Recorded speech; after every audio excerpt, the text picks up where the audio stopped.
Welcome to ESPN College Football. It is presented by Sling. You're watching the ACC on ESPN. Welcome to Dallas. We're on the hilltop. And we got an ACC matchup as the Cal Bears take on the Mustangs, number 9 in the rankings of SMU. Speaking of the ACC, going into the day, they had 3 teams with a great chance to make the 12-team college football playoff. But Clemson just taking a loss to South Carolina. Their percentages dropped to 9%. Meanwhile, SMU, well, they're going to play. They've already punched their ticket to the championship game. It looks like they're going to play Miami. And they've got a great chance to make that 12-team field. And with that, we say hello, everyone. I'm Brian Custer, as always, with my partner, Rod Gilmore.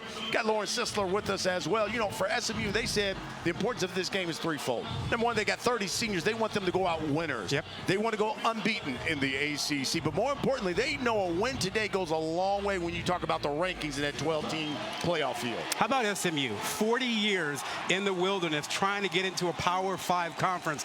They do it this year, and in the very first year, they're in the championship game. Now, if they win the championship game, they're in the playoff. But today's game is important because if they win today, they could lose the championship game and get an at-large bid. So today is huge for SMU. Well, as for Cal, looks, they're coming off an emotional win over Stanford, their rival. But a win today, it would be their 7th on the season, be their first winning season in 5 years. But they're going to have to do it without their starting quarterback. He became ill overnight, will not start. They're going to the backup, Chandler Rogers. No stranger, though, to North Texas. Yeah, you know, this Cal team coming off a big emotional week, big game win, keeping the axe, and then a gut punch last night, losing your quarterback to what appears to be the flu. We saw him on the field. Didn't look good at all. But Rogers gets a chance to play before friends and family now. He's a guy who's been around in a lot of programs. He will give them more of a run threat tonight. We'll see what Chandler Rogers can do. It's Cal, it's SMU. Just the second meeting all time between these universities. The kick when we come back.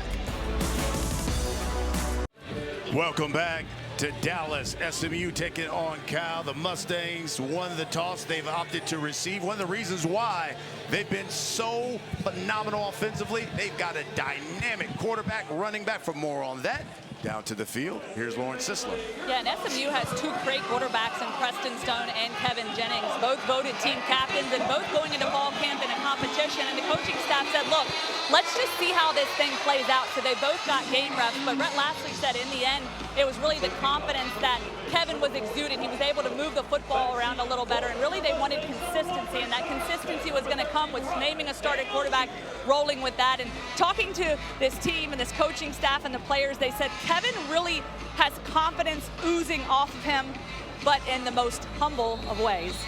Humble confidence. He started the last 8 games 7-0 in the ACC with him at the helm. It was the BYU game in which he came in and played well, and that started the streak with the start the very next week. Just the second meeting between the 2 programs. First one back in 1957. SMU won it 13-7 in Berkeley. And I'll tell you what, one of the reasons why the Ponies are so potent, Kevin Jennings at quarterback, Brashard Smith at running back. It's the return of the Pony Express. Of course there's speed out here, and Brashard Smith is outstanding. He is a dynamo, a wide receiver turned running back, and don't be fooled by that. He can run with some power inside, and he definitely has speed to the edge. And at the quarterback spot, Jennings, he is a quarterback, but he can run the ball. No question about it. Roderick Daniels in motion. Jennings will throw it on first down, and that is complete to Daniels for a first down. And when you talk about Jennings, this is a kid who's a redshirt sophomore. Again, he has started the last 8 games. They've gone 7-0, threw for a career high last week as he hands it off to Smith against Virginia. Had a couple of touchdowns, also had a rushing touchdown as well. Yeah, they want to go tempo. Jennings was not a highly recruited guy coming out of high school. He had one Power 5 offer, SMU. But Rhett Lashlee, the head coach, loved him. Recruited him, wanted him, saw a lot in him, and he has taken over for Preston Stone. And you see, he's a local kid. Went to South Oak Cliff here. In fact, led them to a championship and took a big hit there at the 40. How big was that?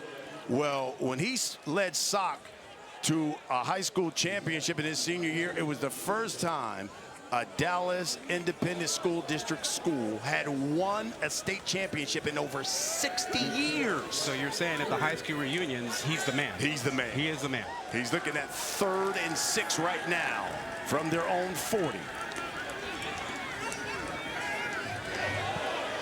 He's got plenty of time.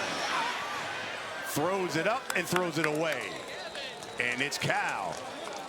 Well, a lot's going to be on the shoulders of this Cal defense today because of the situation with the offense not having Mendoza in there. This is blitz pickup. If you are going to pick up the blitz and get the ball out, you got to get in and help your quarterback out. And Brashard Smith shows you he's more than just a guy who will run with the ball. He'll protect the quarterback. Isaac Pearson will be the guy punting it away for SMU, and standing back at his own 15 is Mikey Matthews. Matthews caught it and dropped right at the 12. You talked about that defense of Cal. Only gives up 20 points per game. That's best in the ACC. Well, we talked about him at the top. Chandler Rogers will get the start here. This is a redshirt senior from North Texas, 6-year guy, and he's been around. This is basically his 5th school, but he has started 19 games in his collegiate season. Hey, last year for North Texas, he threw for 3,300 yards. Had about 29 touchdowns in his career there at North Texas. More athletic, more of a runner than Mendoza. And he did some good work for North Texas last season. And that one he throws out of bounds. Yeah, he could not beat out Mendoza in camp. And there you see number 15 Mendoza on the sideline. And as I said earlier, we saw him on the sideline, and he's sick. There's no question about it. He told us he maybe is 50% or so, but he had flu symptoms that started yesterday. He was the ACC, talking about Mendoza, quarterback of the week. Yeah. Last week for his performance against Stanford. And listen, the drive he made, 90 yards. Yep. Game-winning drive there in the 4th quarter with just a couple minutes left. Epic for them. Here's 2nd and 10. On the outside is Mikey Matthews, and brought down around the 15. Your point about that 98-yard drive is huge, because that was a big emotional win last week for Cal, retaining the act. They had their 2014 there with Aaron Rodgers and Marshawn Lynch, Deshaun Jackson. There's Justin Wilcox, the head coach. And it was big emotional, and they had the 98-yard drive, and they were all excited and rolling into this week. And you get here and you lose your quarterback the day before the game. Coach Wilcox in his 8th season in Berkeley.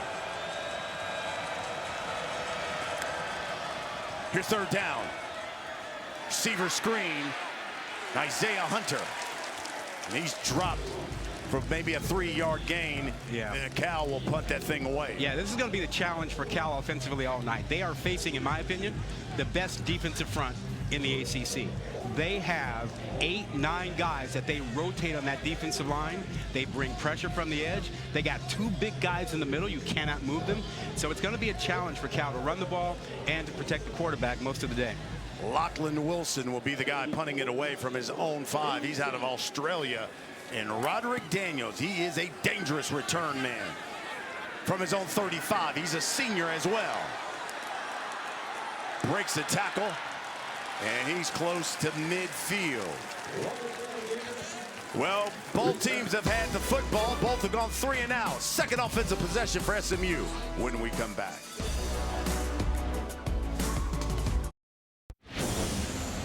No score here in Dallas. 2nd offensive possession for the SMU Mustangs. And when you talk about scoring the football, this is one of the most prolific in the country. 4th in the FBS, 2nd in the ACC. And they want to go fast, and they believe in the run-pass option game, where every play looks like a run, but the quarterback has the option of throwing a pass off of it. And they will take deep shots down the field.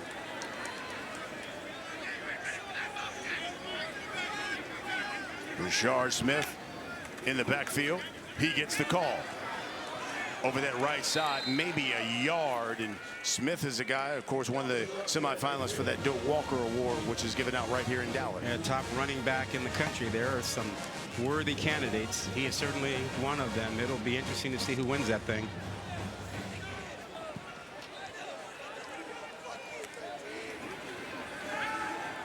To the air. That's a strike to Daniels. Yeah, just the deep over route by Daniels coming from the left side of the field to the right side. And Jennings had him in mind from the start. And now they go fast. The tempo is what they want. 18-yard pickup here. Smith now. Patient. Dives to the 30. That's a 4-yard pickup for SMU. Run that counter. They have an offensive line that has been outstanding. 5 transfers have been brought in, 6 or 7 over the last couple years, and it's a really big and athletic front. Jennings is going to keep it, and he's forced out of bounds. David Reese is the guy. I was fascinated when Cal defensive coordinator Peter Sermon said that this offense reminds him of Chip Kelly when he was at Oregon. The tempo and trying to run the inside zone, get people out of position where you don't have time as a defensive player to do the 3 things you want. You want assignment, you want to align, and you want to assess the formation. But when tempo is in play, you don't get to do that. Yeah. And that's how you get mistakes. You see Sermon there. He told us the key for them is making sure his defense is lined up to counter that tempo and to stop Smith. Throwing to the outside. He's looking for Smith. He makes the catch inside the 5. How did he grab that? 32-yard pickup, and again, here comes that tempo. First and goal from the 2. Smith again, and brought down at the 1 as he kept his balance and stumbles forward. Greg Woodson is the guy who tripped up his feet. Wow, what a setup. Smith making that catch. And your threat for here defensively, Cal, is you have to be aware of the quarterback run game. It's not just Smith in the backfield. It is the threat of Jennings in the quarterback run game. 7th play of this drive, and we got someone who jumped on that left side of the offensive line for SMU. False start. Offense number 54, 5-yard penalty. It's still 2nd down. Tim Hedgepeth is our referee, and Savion Bird is the left tackle who jumped. Yeah, you see that just on the left side, just right there. Only takes a little movement. This changes your play selection down here. 2nd and goal from the 6 instead of being at the 1. We now have the extra tight end, fullback in for SMU, 44-stone Evie.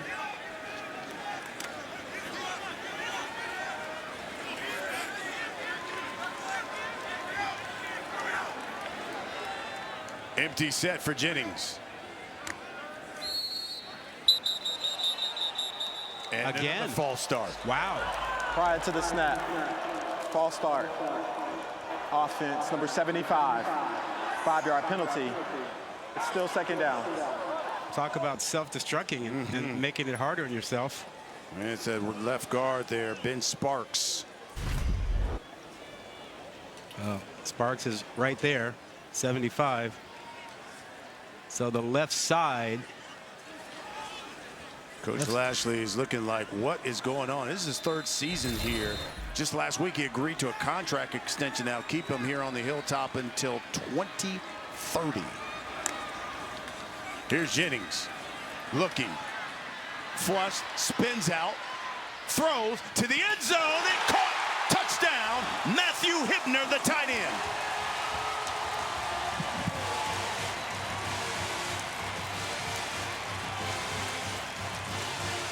It is those splash plays is how he won the job. Doesn't that make you think of Cam Ward a little bit at Miami? I mean, that ability to not only get outside the pocket, spin out, but to remain calm and to deliver the big play.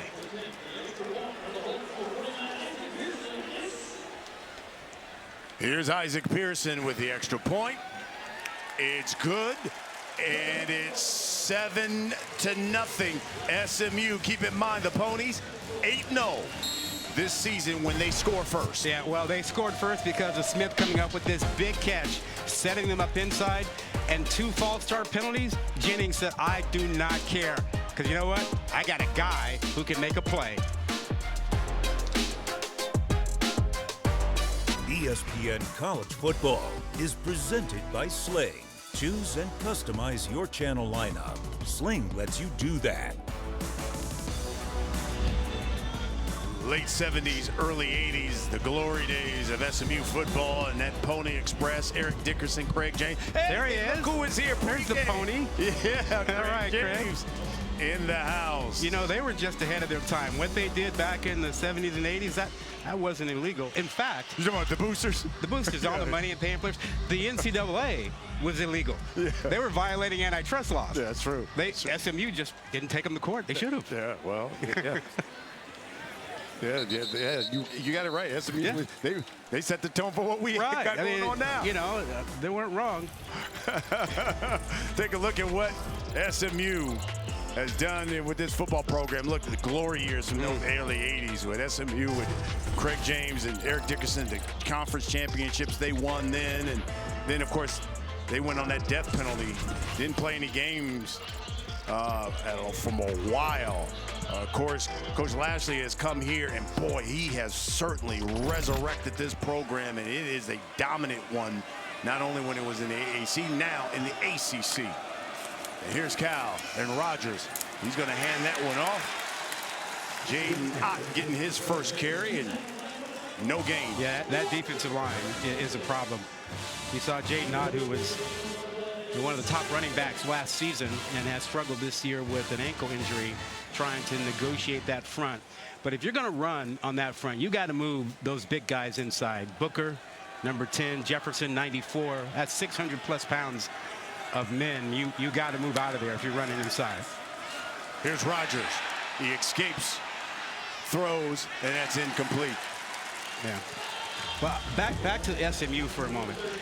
What Rhett Lashley has done here, this rebuild, has been amazing. And we were here last year when SMU got admitted to the ACC, and he said, I'm building it the right way. They raised within 1 week, $100 million to get them set up for this season. 30 donors provided that. And they went out and they got defensive linemen, they got offensive linemen, they got more defensive linemen, they got more offensive linemen. They went for beef, and it has paid off for them. Coach Lashley put up 11 wins last season, on his way again this season. As Rogers keeps it, runs out of bounds. Kobe Wilson's the guy who forced him out of bounds, the team leader in tackles, and once again, 3 and out for Cal. Yeah, and if you think about this defense and what they've built here, Lashley spent a lot of time at Auburn. He was on that championship team there, and when they started looking for transfers, 48 the last 2 years, he prioritized big men, mean big men, who can block, can tackle, and can run, and he got them. Lachlan Wilson again punting things away. Daniels standing. Ooh, that one was almost blocked. Short kick and rolls. And it looks like we got a flag there on the field as well. The model Moses was trying to come in there and get a block. It was just a 25-yard punt. Yeah. But let's see what the call. During the kick, holding, receiving team number 1, 10-yard penalty, first down, SMU, timeout. How close was this one? That close to being blocked. SMU football when we come back, 7-0 our score.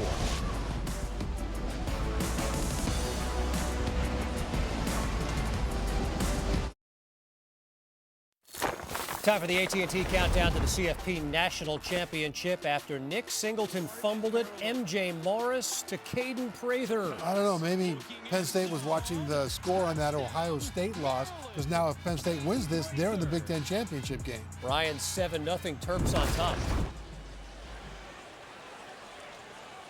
L.J. Johnson, the new running back in the backfield from the Mustangs, and he gets the call over the right side. And he's a pickup of 3. It's a big series for the Cal defense. The pressure, right or not, is on them to keep the game close, because the offense is going to have to take some time to get going with the new quarterback in. And they're capable. This defense can shut you down. But right now, you cannot afford to let your team get down 2 scores in a game like this. Derek McFall has now checked into the backfield. They swing it out to McFall. He's the freshman. Breaks a tackle down the sideline and falls out of bounds in Cal Bear territory. Speed kills. And McFall has it. He runs right through 3 potential tackles. He doesn't fool around, no reason to juke. He just runs by guys. And this team is loaded with speed. 18-yard pickup. Play fake. Jennings to keep it right up the middle. And driven back. The challenge for Cal is to keep the running game inside, not let SMU get to the perimeter, and also to keep the quarterback Jennings in the pocket. Make him win from the pocket. He is outstanding throwing on the move. He's outstanding running outside. But this is what, his 8th, 9th start? Winning from the pocket is the last thing that comes along for young quarterbacks. So keep him in the pocket, make him see the field.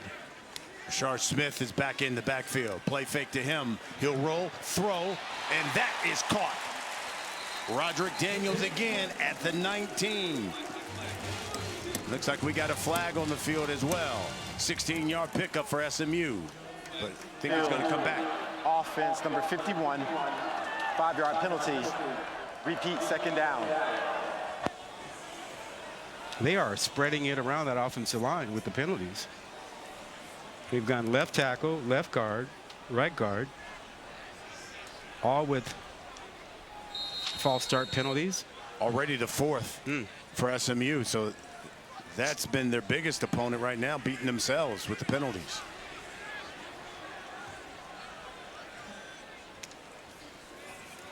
Jennings again, quickly to the outside. Jordan Hudson.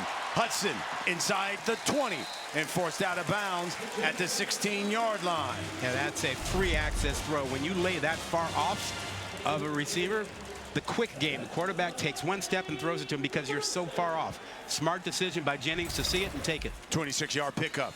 Again through the air and too high.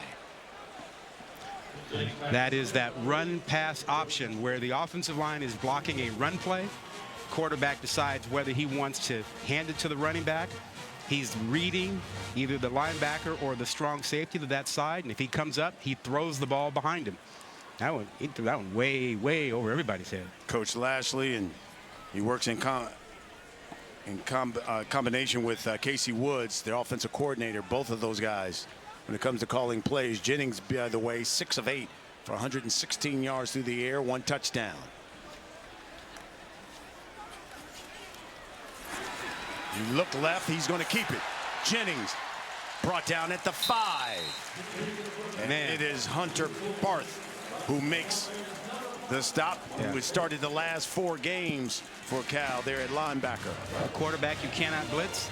I mean, he sees the blitz and gets out of it. And so now you're rethinking, what is the benefit to risk when you blitz him? Because he just took that ball and ran out of the pocket.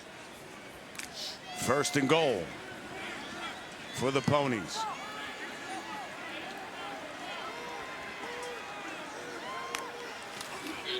It's Smith.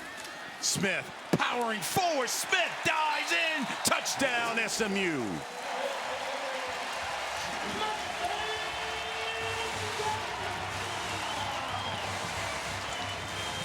Didn't you tell me Smith was a wide receiver? You know what? He started and played basically his entire career at wide receiver, converted him to running back this year. And they're giving him the ball on the goal line. Isn't that something? He's more than just speed. He's got some toughness. He will lower that shoulder and run over you. 2nd red zone touchdown here for SMU. Colin Rogers in for the extra point. Smith is one of a number of Miami transfers that have found their way here to Dallas.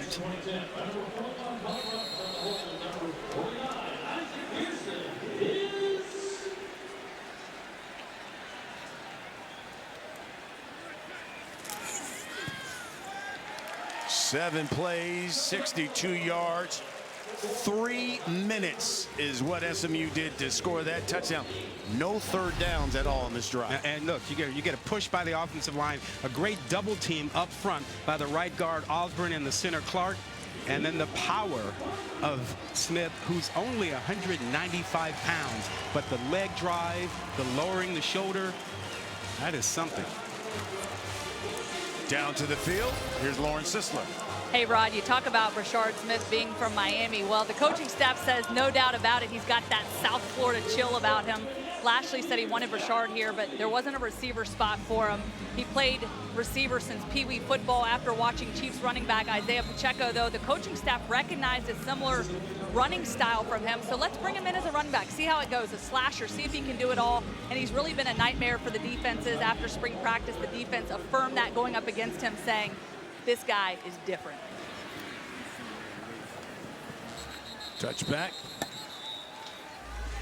Hey, coming up tonight on ABC at 7:30.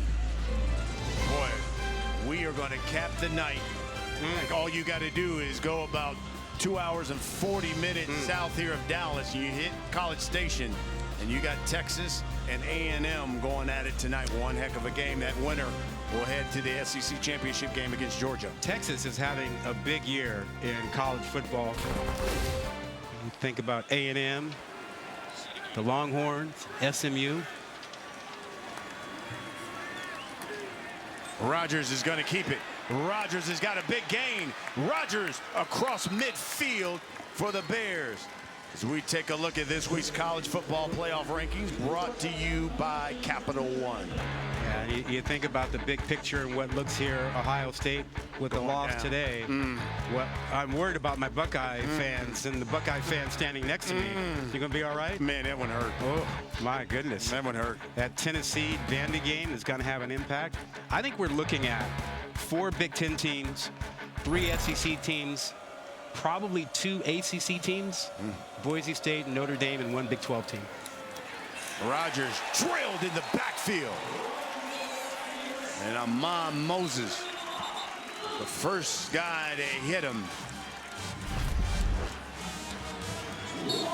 Talk about seeing it, feeling it, and flying in.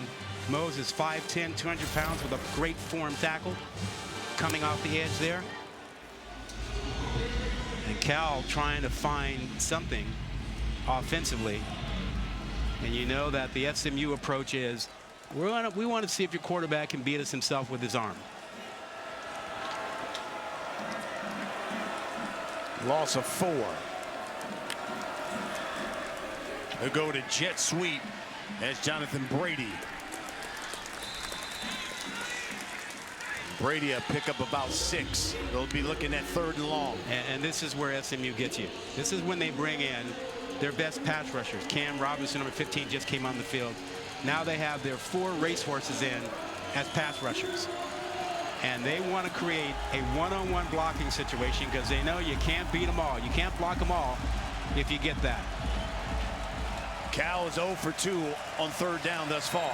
2 minutes left here in the first quarter. And that play is blown up by Elijah Roberts, the team captain, and he is the guy who is their best player up front, lead about 2nd in the nation when it comes to QB pressure. You see the quickness and the athleticism to get back there. He had a breakout year last season with a lot of sacks. He had 10 sacks. Not as many this year because everyone is paying attention to him, doubling him, but his teammates are getting sacks because of his play. Wilson back again to punt. Daniels back deep for SMU inside his own 10. Calls for the fair catch. And it goes out of bounds at the 13. Hey, coming up later on the ACC Network, 6:30 Eastern, the ACC Huddle crew will be back. We got highlights, breakdowns, all the afternoon games. They'll get you ready for Virginia and Virginia Tech at 8. Then after the game, full post-game show wrap-up. All of it on the ACC network and the ESPN app. Let me ask you something. I said earlier that I thought a win today means SMU is in the playoffs. I think if they play championship game, and even if they lose, as long as it's not a blowout, I think they get an at-large spot in that game. Clemson at 12 right now just took a loss. Oh, look at the speed here. Talk about the pony. Showing that speed, Brashard Smith. Craig Woodson is the guy who tripped him up, but not before a 24-yard jaunt by Smith. Yeah, the offensive line, 8-10 yards downfield throwing blocks, and right back to tempo. Jennings right back to Smith. And that's another first down for SMU. Is Jennings starting to put on a little clinic here? 11-yard pickup. He's doing it, not only running the football, catching it as well. That's a beautiful throw from the far hash to the sideline, showing off his arm strength. He's showing you that. He's showing you his ability to recognize the blitz, his ability to throw on the move, and he's taken off in the quarterback run game. All of his completions have been 10 yards or more. O.J. Johnson is checked into the backfield. Jennings under pressure, throwing, and let's see if that's intercepted. Did he stay in bounds? No, they say out of bounds. And, you know, Jennings has supreme confidence, and he will throw the ball because he believes in his arm. He learned a valuable lesson when they played Duke. 6 turnovers in that game, 4 for him. And he has a tendency when he's rolling to his right to believe in his arm so much he will throw back across his body. He'll learn more and more over time. But in that Duke game, he threw 3 picks and fumbled the ball once. Well, listen, they're going to take another look at that. Craig Woodson is the guy who made the interception. They'll take a look, and that is what Cal loves to do, is pick off footballs. This is a great effort by Woodson. Second in the nation in interceptions. Yeah, the question is whether he has control of the ball when his foot was in. Yeah. Yep. 17 picks on the season is what Cal has, second in the nation. Now, they haven't forced a takeaway in 2 games, so they need one. They're due. And they need it with the state of their offense tonight. But I think you're right. It looks like he gained control after his foot came off the ground. And, you know, this is a big game for Woodson. He is playing back home. After further review, the ruling on the field stands. It's second down. Woodson and his running mate, Miles Williams, 2 safeties, are from this area. They've spent 6 years at Cal. They get a chance to play in front of friends and family today.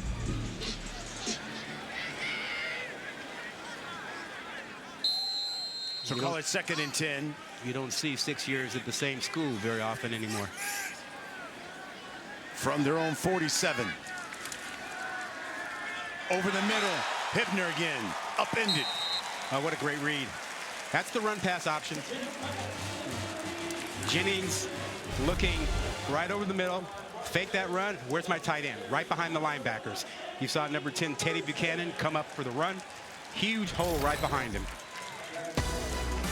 Hibner's a guy who replaced R.J. Maryland, their main tight end, who went down with a knee injury, and he's just as potent. He's got a touchdown catch already.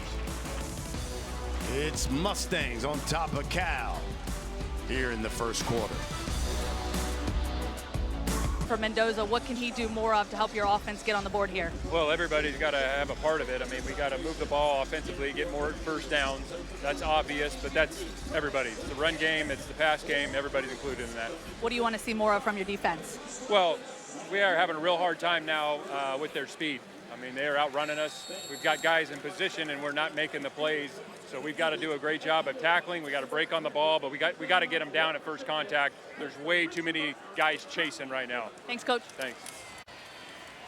Well, we played one here in Dallas. SMU up 14-0. Brashard Smith is driven back. So far, the Mustangs have had it almost twice the amount of time that Cal's had it.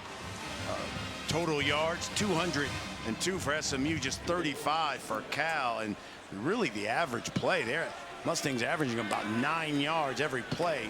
Cal 3. Hibner to the outside. He powers his way forward. And he's close to that line of game for a first down. I know Justin Wilcox says everybody's got to do their part, but the burden is really on the Cal defense because remember, Cal is without their quarterback, Fernando Mendoza, the ACC quarterback of the week last week. So the offense is going to have a tough time today. The defense has to get stops and keep the game close. Second in the ACC when it comes to scoring. Oh, there's a quick bet by Smith. Oh. And brought down at the 12. You see, he paused. He's like, excuse you? Yes, he did. Just go on right by me there. I'm not going there. I will let you go by because I got business to do. This man, Brashard Smith, over 1,000 yards rushing already this season. He gets the call again. Another cutback, this time to the middle. 4-yard pickup. And for a guy who did not play running back until this season, he looks like a natural. Listen, this kid hadn't played running back since Pop Warner. Yeah, I know. I mean, you're talking about a guy who sees the hole. He has great vision. He runs with toughness inside. He runs with quickness, change of direction, so linebackers can't get a real good shot at him. I mean, he's looking like the real deal.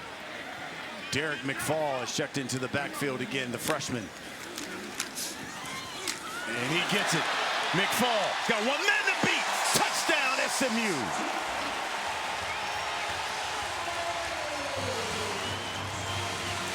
Second touchdown on the season for the freshman.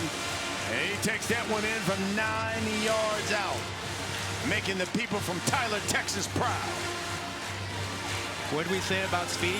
We said it first, and Justin Wilcox said it. Speed kills. SMU has a whole lot of it, and Cal cannot make tackles in open space against this speed. The extra point is good. Once again, a long series. 9 plays, 88 yards, 3 minutes, 23 seconds. Brashard Smith brought it there, and then the freshman with that speed took it home. The Pony Express is back, baby. It's back, and they're rolling right now. They're up 21-0, and we're just in the second quarter.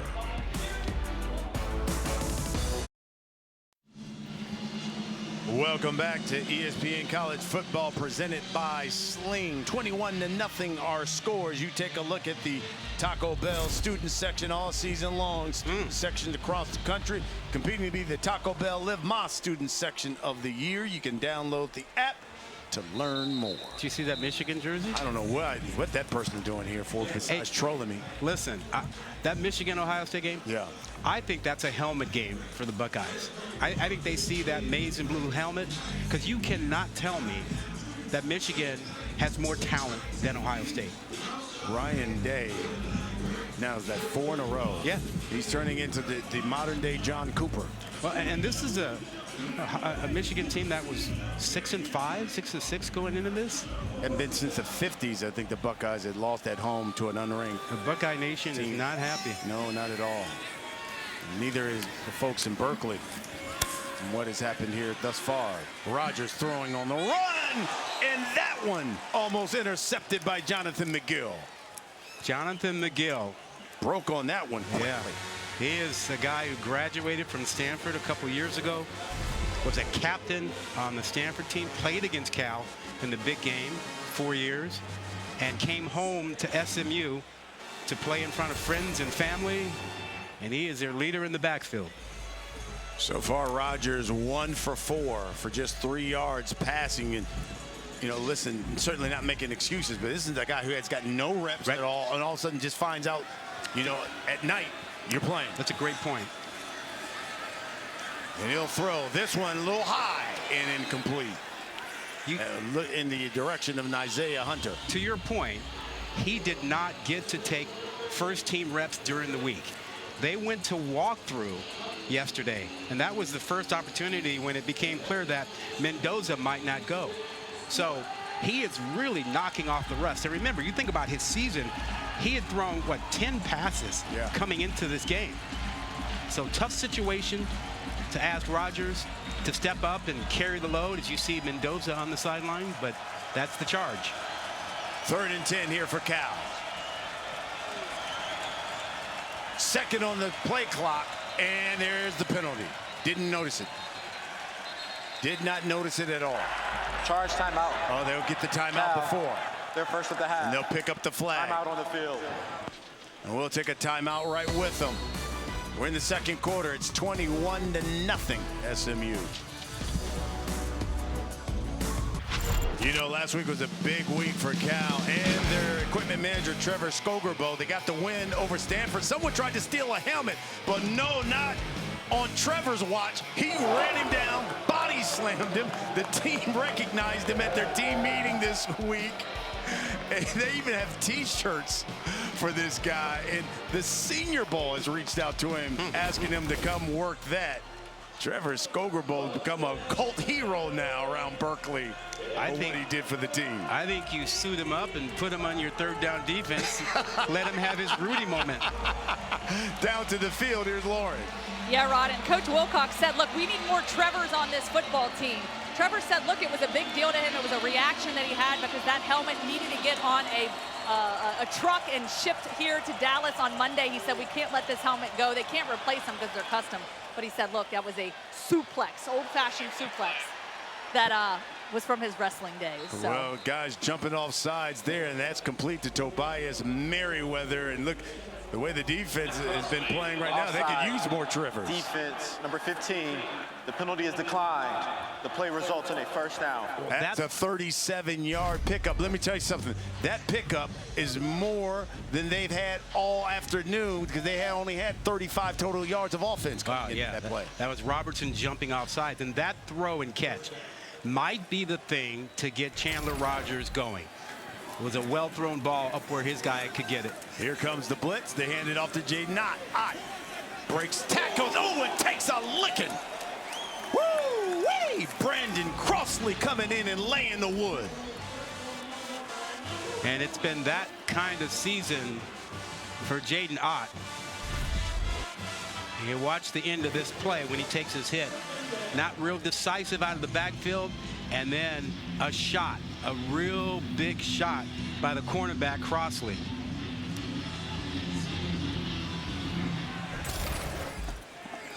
Second and 7. Out again, up the middle. That's a first down and a lot more. He's brought down at the 18. It's the healthiest he's been all season. Had that high ankle sprain in week 1, coming off a season in which he was first team all Pac-12 with 1,300 yards rushing, and has not been close. After the play, personal foul, unnecessary roughness, defense number 2. The penalty is enforced half the distance to the goal. Automatic first down. That's on Jonathan McGill, one of the team captains. So you add 15 to that run there, and all of a sudden now the Bears are in business. This is a great response to that 3rd TD by SMU. This is a team showing you that they are not letting go of the rope. First red zone trip here for Cal. And first and goal from the 9. Rogers will keep it. Shakes a pony. And brought down at the 6. Is it just me? Or did you see a little bit more energy and pep out of Cal this drive? Definitely. Let's see what this call is for. Personal foul, face mask, defense. The penalty is enforced half the distance to the goal. Automatic first down. And now it's SMU with a lot of penalties.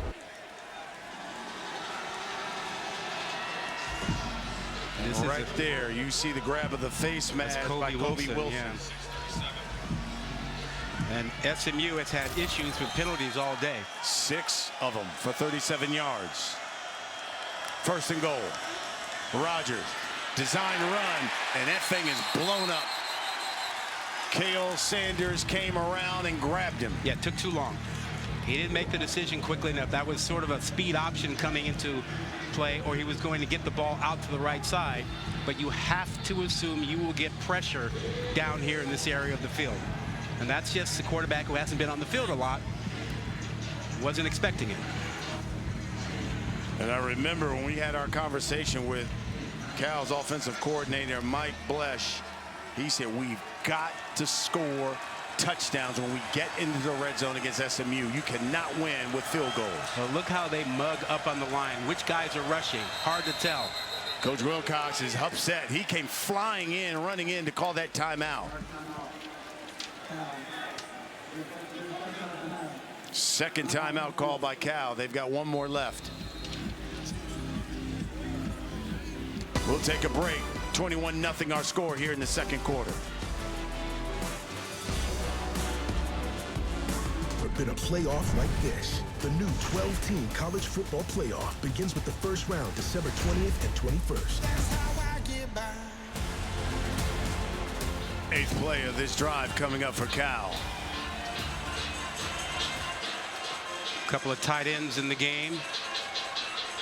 And you have a quarterback who can run. The quarterback run game is an option down here. Rodgers going to throw under pressure and sack. Elijah Roberts. I told you he was second in the nation when it comes to quarterback pressure. That's a loss of 10. Yeah, and if there's one guy you have to be aware of and where he is at all times, it is that man Roberts. Now he lined up outside very wide, a 9 technique way outside, so it was going to be really tough for an offensive tackle or tight end to get hands on him. First sack of the game. You cannot really do a drop back pass game against this front. Third and goal now. Which one is coming? Who's jumping out? They'll swing it out and incomplete. You're trying to get it to Mikey Matthews.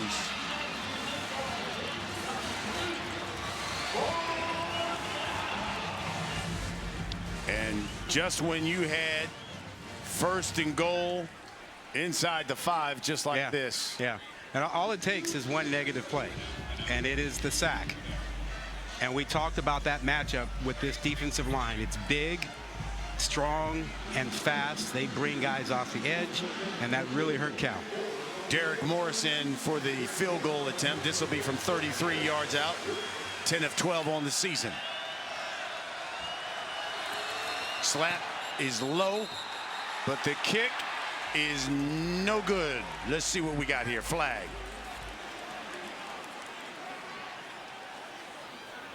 Delay a game. Delay a game. Offense. 5-yard penalty. It's still 4th down. It's turned into a disaster. Yeah. Once Cal got inside the 10-yard line, what a disaster.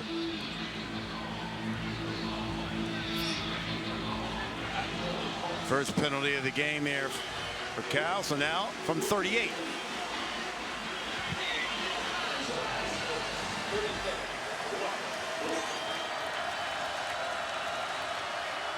Off that right hash.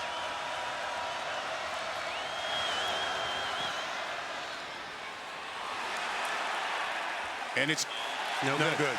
Wow. Wow. You know, Cal hasn't had a game like this all season. They have been in a dogfight in every game. They've shown up. The only game that wasn't a dogfight was their easy win over Oregon State. But they're in a tough spot, a real tough spot right now. That is outside that goalpost. Yeah. Yeah. Well, you look at their losses. 5 of those losses, 1 score. Yeah.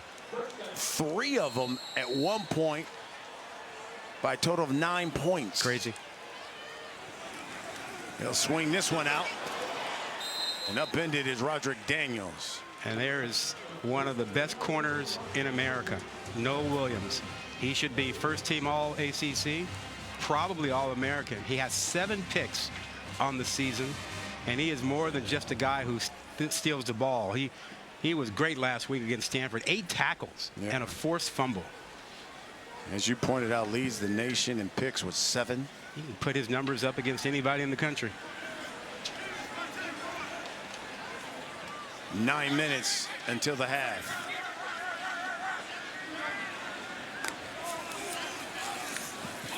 Jennings.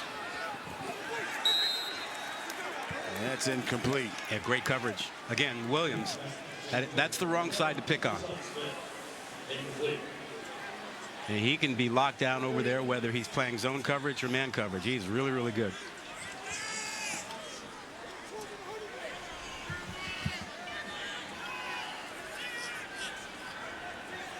L.J. Johnson will come back in the backfield.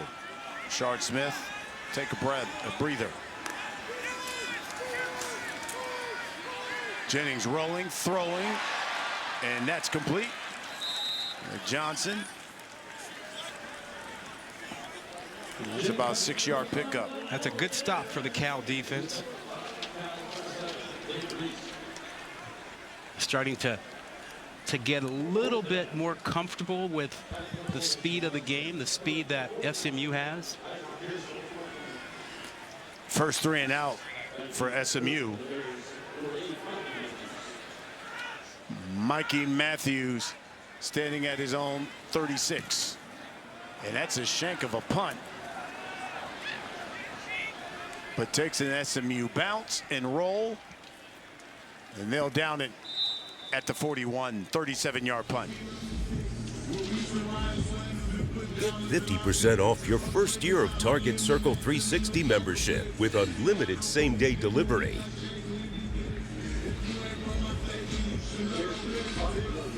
Here comes Chandler Rogers once again in this Cal offense. They got to get something going. Build on what they had last drive when they got the ball to Jaden Ott. He ran well inside, had a big throw down the field, Merriweather, and there's your star quarterback. It's the best start Cal's had in this game. Keep in mind, Fernando Mendoza, the starting QB, is out sick. So Chandler Rogers getting the start. He's a transfer from North Texas, so very familiar. This is home for him.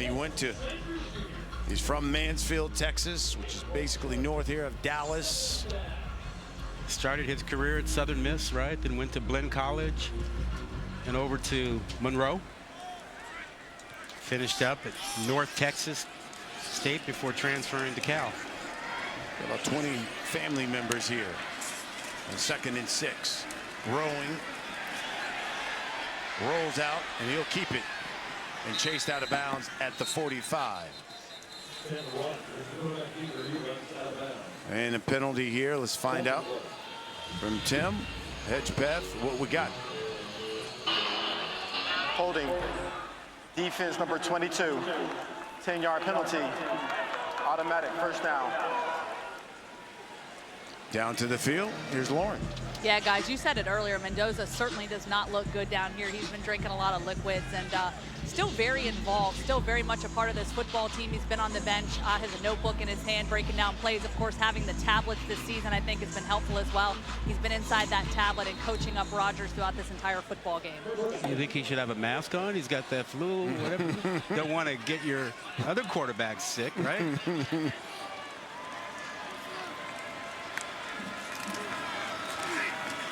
Keep it on the ground to Ott. It's going to be an interesting offseason for Jaden Ott. Before the season began, he said this would be his last year at Cal. He would head to the NFL draft. Well, because of the season he's had, the injuries, that's unclear. His draft stock has fallen, so he may return to Cal. He might declare for the draft, or he might be one of those guys who see what value he has in the transfer portal. 7th on Cal's all-time list with 24 TDs. Here's another flag. Laundry just all over the field here lately.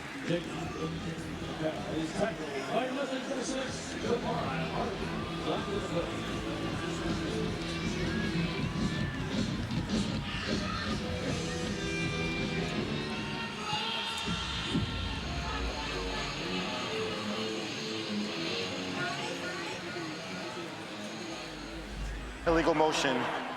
Offense number 13. 5-yard penalty. Repeat 2nd down.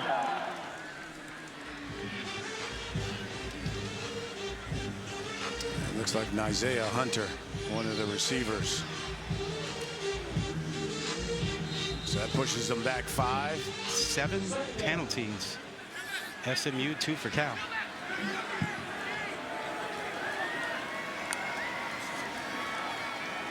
Reverse. And coming around is Jonathan Brady and run out of bounds. That is all Cameron Robertson, number 15. And the big defensive end stayed home. 6'4", 250. He said, you know what my job is? My job is to contain, and I will contain. I'm staying outside, and nope, nope, nope, nope.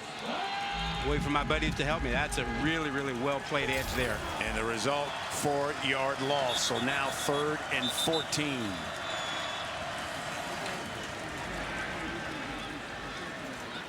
Prior timeout, SMU, their first of the half. It will be 30 seconds.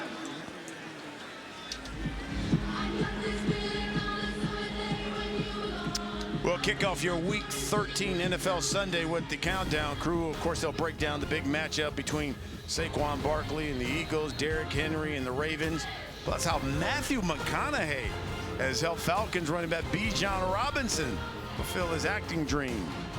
Got top plays in the backyard turkey bowls, and Sunday NFL Countdown, 10 a.m. Eastern on ESPN and the app. I thought McConaughey was all Texas Longhorns. Joe Buck, Troy Aikman being the Mile High City Week 13 Monday night matchup. And you see Jameis Winston, the Browns, take on Bo Nix. That'll be a good one. The Broncos. Bo Nix is having a great year as a rookie quarterback, yeah.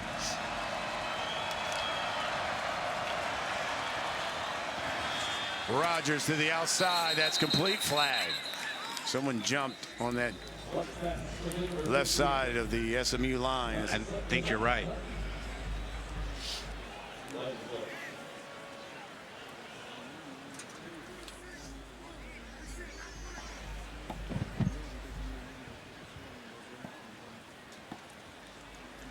Offside, defense, 5-yard penalty, repeat 3rd down.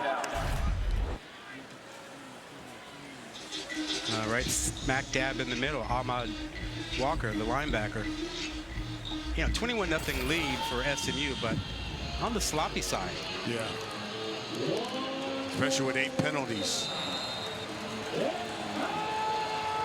Now, this is where you've got to protect the young quarterback.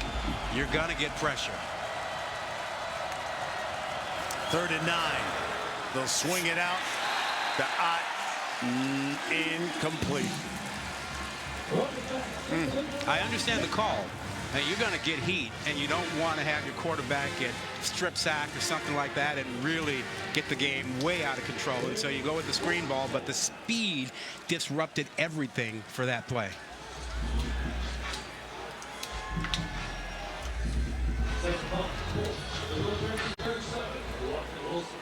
Lachlan Wilson back again.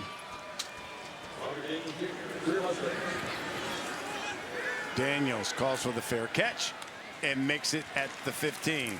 Let's get a studio update. Here's my man, Kevin Connors. All right, Pete Cuss, Miami led Syracuse 21-0, but back come the Orange. They got a touchdown pass, Kyle McCord to Jackson Meeks, and then Penn State taking the lead on Maryland, Trevor. Yeah, Penn State started slow. It was like they were watching the scoreboard pregame of Ohio State lose, but now they're starting to pick it back up. It's a 10-7 game in Happy Valley. Brian.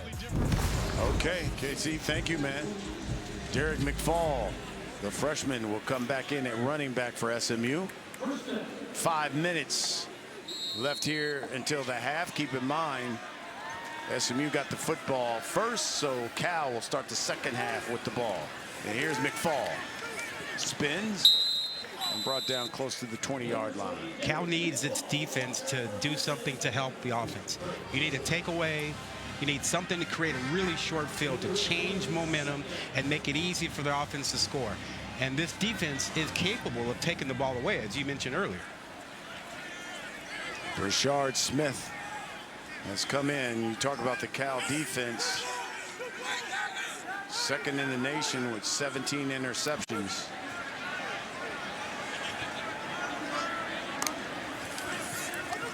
And Jennings will throw it to the tight end Hibner. He's brought down. Another smart decision by Jennings. Initially, he looked down the field and he saw his receiver had fallen, and so he didn't try and force it. He came off to his tight end to preserve a third down they have a shot at making. Here's 3rd and 7. 1 for 3 on 3rd down is SMU. Plenty of time. Reverses field, throws, and throws it away. That is perfect defense for Cal. Keep Jennings in the pocket. Don't let him throw on the move. And they kept him in the pocket. And you see, you can speed him up in the pocket and make it a little bit more difficult. And take a look. Watch what you see on the back end, how they play zone here. Free safety in the middle. The middle of the field is closed. Where do you go with the football? Nowhere. Pearson to punt things away. Matthews back deep. Short kick. Cal will have it in SMU territory. Back to the studio again. Here's my man, Kevin Connors again. All right, Brian, we talked about it. Why don't we show it to you? Kyle McCord, Jackson Meeks to pull the Orange within 7. This is very much a quarterback duel between McCord and Miami's Cam Ward. This is McCord's first touchdown pass, and Ward already has 2. 21-14, Brian, over on ESPN. Here's the ACC championship game. You talk about the scenarios. Miami, they get a victory. They're in. Listen, Clemson, they need the Orange to pull out a victory, and they back their way into that championship game. Yeah, Clemson played South Carolina today, which isn't relevant to the ACC standings. Best start for Cal here, and that is blown up. Corey Dyche just got the catch, but man, Jonathan McGill was right there, took the legs out, and it looks like they lost about 5 yards. Well, McGill is a guy who's played a lot of football in his career. Several years, 4 years at Stanford, recognized this and ran right past the lineman who was attempting to block him, Stoffel. He said, you know what, I'm quicker, I'm more athletic, I see what this play is. Because I've played a lot of football, and he is a really good safety.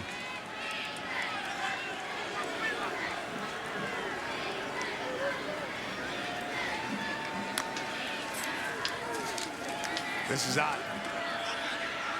Bounces it to the outside. And I think he may have lost yards thanks to Kobe Wilson. Well, we talked about that defensive front. The other thing you see is the speed of this defense.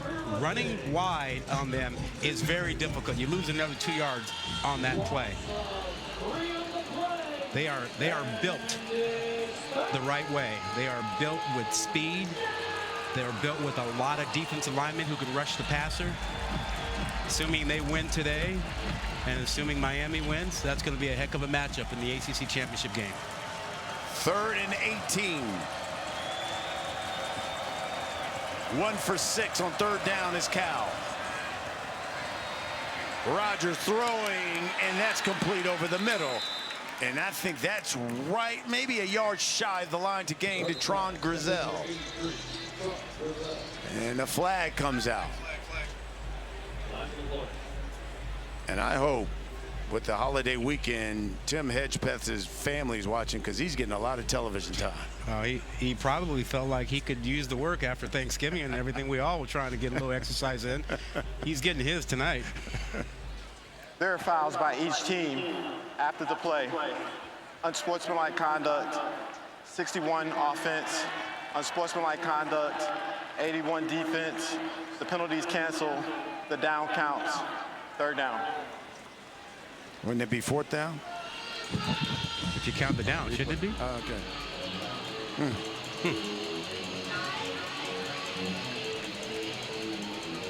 Well, that was a tremendous throw by Rogers, and it's the kind of thing, if you're a Cal fan, you go, well, that can get him going.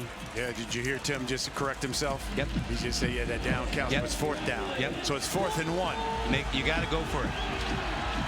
4th down. No question for Cal here. Question is, how do you get it? SMU's opponents have gone for it on 4th down in every game this season. First time for Cal. Rogers rolling, throwing. It's complete to the tight end, Jack Indries. Indries gets the first down. Some creativity, 4th down play by the offensive coordinator, Mike Blesh. Under center.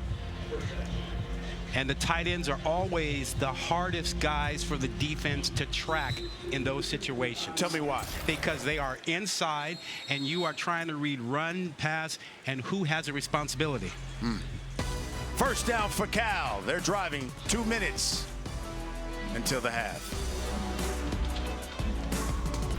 Kevin and Trevor in studio. The principal halftime report is on the way. Coming up, how Michigan stunned Ohio State. Plus, who's going to play SMU in the ACC? Well, it might be Miami. They're in a tight one now with SMU, or excuse me, with Syracuse. But it would be interesting to have one of the rising stars in the ACC at quarterback, Kevin Jennings, play the established biggest star, Cam Ward of Miami. Interesting quarterback matchup. I'd ask you, Rod Gilmore, how would you compare those two quarterbacks? Trevor, I think it's a great comparison. I think they're similar when you see them play outside of the pocket, extending plays, their ability to be creative. I think where Cam Ward is ahead in the game is winning from the pocket because of his 45-plus games of experience over Jennings. Jaden Ott got the carry as you take a look at the tail of the tape when you talk about these two quarterbacks between Jennings and Cam Ward. I think in a year or two, Trevor, Jennings could be just like Ward. How do you see it? Yeah, I think he can, and I think he's actually got more of an ability to run. The thing is, he has averaged Jennings about 300 yards passing in each of the last 5 games, so his arm talent is starting to come through. This is Ott trying to bounce it to the outside. Keep in mind also when we talk about not only is Fernando Mendoza out for Cal, their starting quarterback, their leading rusher, Javion Thomas, he's out as well. He's not playing. The last thing about the quarterback situation, Ward and also Jennings both have that thing you can't teach, that calmness, that confidence that people are drawn to, and they are leaders. All right. Cam Ward makes hard plays look easy. Jennings makes every play This is look 3rd and 9. spectacular. Rogers, receiver screen of Brady, and nothing doing. Tackling. That SMU defense coming up big. Look, SMU trying for its second first-half shutout this season. They did it last week against Virginia, and, you know, before this season, SMU had not pitched a first-half shutout against a power conference opponent at any point in its previous 20 seasons. Well, they are doing it right now, and as you noted, it is against a Cal offense that has really suffered some losses today. They're without 2 starting offensive linemen, the ACC quarterback of the week, and their home run threat out of the backfield in Jaden Thomas. Bears want to call a timeout and talk about it because they're looking at 4th and 7. They've already gone 1 for 1 on 4th down, but you know, you look at the number of injuries that Cal has out here. Mendoza, the starting QB, Javion Thomas, their starting running back, or their leading rusher, by the way, their left tackle, of their right guard. In fact, you know, you talk about continuity for SMU. You know, that offensive line, they've had the same offensive line for like 8 straight games. Right. The same 5 guys up front. Conversely, for Cal, they have already had 8 different starting lineups on their offensive line here. And think about the shock to the system. You come off a weekend that was glorious. You know, you got your equipment manager going viral. Your quarterback is the ACC quarterback of the week. You get to keep the axe. You know, you had all that stuff happening, and you're like, we're going to go get our 7th win. And 24 hours before the game, you lose your quarterback, 2 linemen, and a running back. A gut punch. Here's 4th and 7. And let's see, the whistle blows.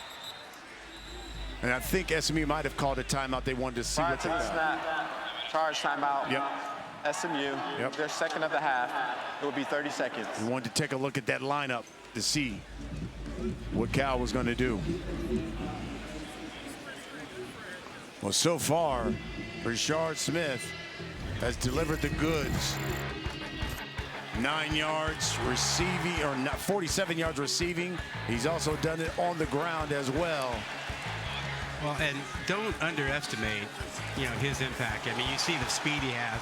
But when you take a wide receiver and make him a running back, and he can run out of the backfield, but he can also match up down the field against safeties and corners. You have an advantage, and he has shown you all that today. He is a unique weapon. I mean, every team would love to have a guy like him. He's explosive, can score from anywhere, just dynamic. 4th and 7 from the SMU 30. Rogers under pressure, escapes, but not the second man, and goes down. Jafari Harvey. You gotta get the ball out. You want your pass protection, but you cannot hold the ball against this defense. You get one hitch, and you gotta let it go. Step up, gotta let it go. Can't run away from this. This defensive front. Look at the push they get inside from Roberts. And then you got more Harvey coming from the edge. He leads the teams in tackles for loss and sacks, and you see why. They keep their defensive line fresh. They play 9 guys. So in that 4th quarter, they still have a pass rush.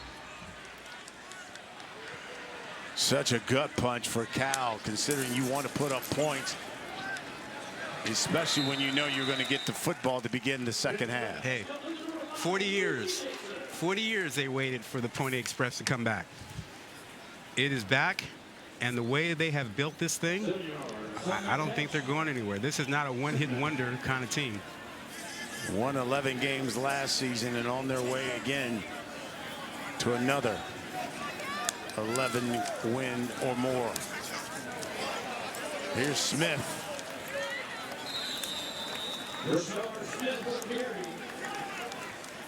Now they've got a kicker who can certainly boot it. Yeah, he's good from 55 and in. Jennings looking under pressure, and he goes down. He's sacked. And they'll call a timeout. It looks like SMU. Is that Ryan McCullough, number 43, getting into the backfield?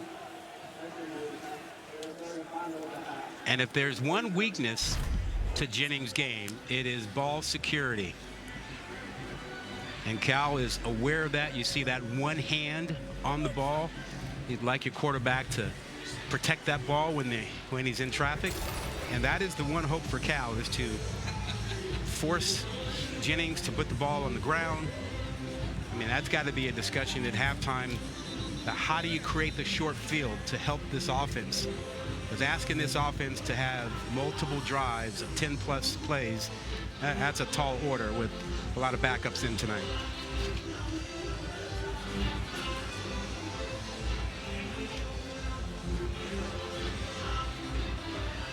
Generally, SMU says we'd like to get it to the 35 of Cal. I think if they get it to the 40, they'll have a shot. You're looking at 2nd and 14 from their own 45. Isaac Pearson is a unique punter for SMU, one of the guys from Australia. He has a big, big leg.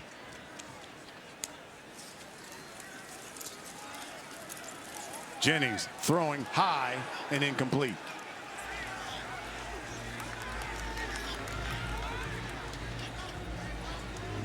There you see the kicker, Colin Rogers. He's the junior out of Alabama. His career long is 55. We saw him in warm-ups, and he was trying them from 58, 57 yards. In fact, for him, he leads the nation in made field goals over 50 yards. He's got 7 of them. 7 kicks over 50 yards. Wow.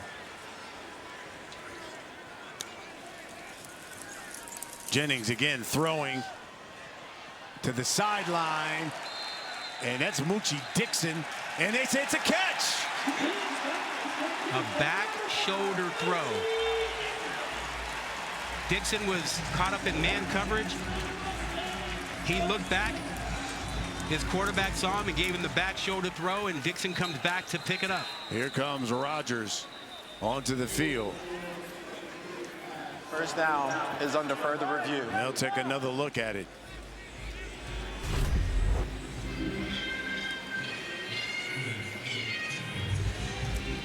Does he survive the ground? That ball hit the ground, it looked like, at the end. Yeah, normally what you look for is whether the receiver's hands are underneath the ball.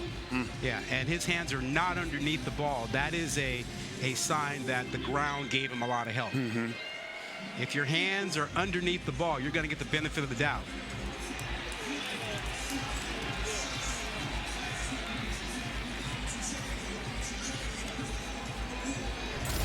Remember, you need indisputable video evidence. I think it's in the evidence to show. I think that's pretty clear. Yeah. Placement of the hands is really what matters, because you can catch the ball and have the ball touch the ground, but if your hands are on the top of that football on the side, that doesn't show control. Again, the call is a completed pass. If that goes Cal's way, that's the first break for Cal this game.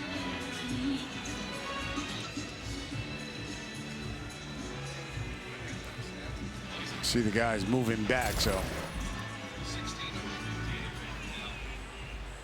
After further review, the pass was incomplete. It was 4th down.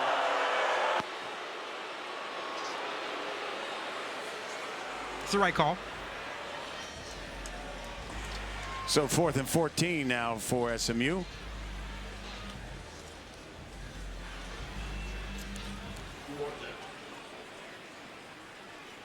Cal is in a very, very deep prevent. 3 guys on the goal line.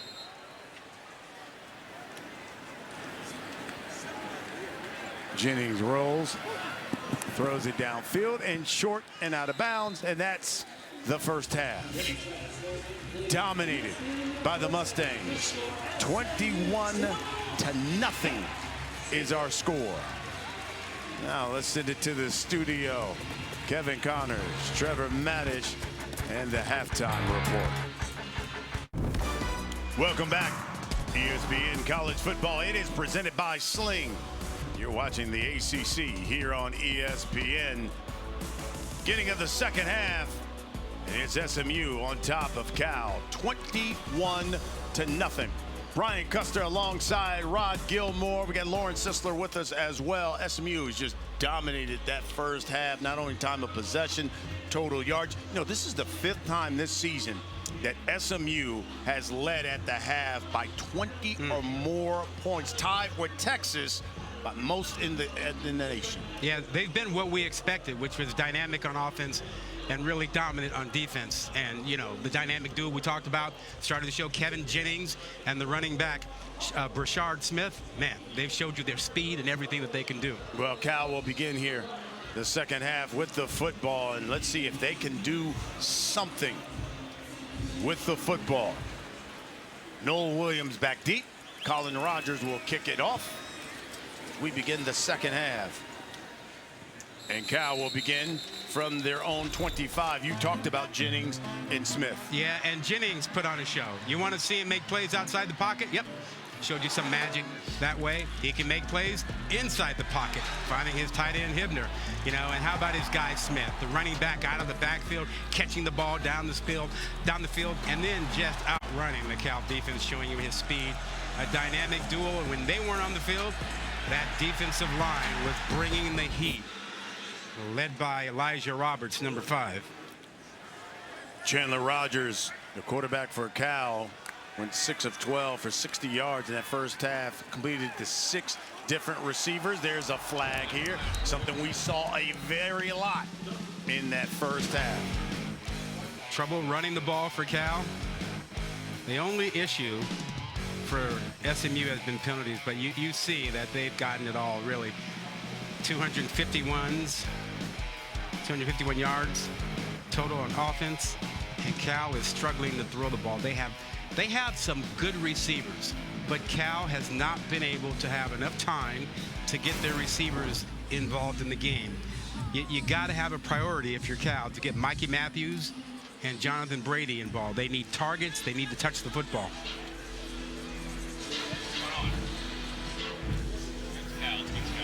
That penalty was offensive interference on the Cal offense. They had to push them back.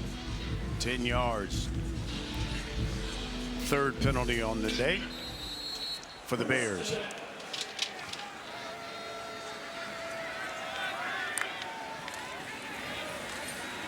Here's Jaden Knott to the studio. Here's Kevin Connors.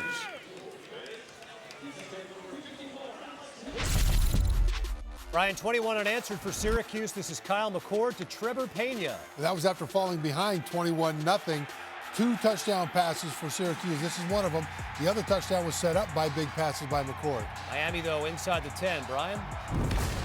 How about the I'm telling you something. Syracuse, you get in that dome. Mm-hmm. That's a dangerous squad. And McCord could play some quarterback, too, now. Here you go again. I know. It's complete. It's complete. What? Isaiah Hunter. Everything is an Ohio State thing for you. Where was he? Could have used him today. There's an interested fan base here in the Dallas area about that Syracuse-Miami game. Yep. Those two could find themselves in the conference championship as their flags were waving high here, Gerald Ford Stadium. Third down, 3rd and 7. 1 for 8 on third down is Cal. Rogers throwing to the outside, and that's incomplete. Here comes another flag.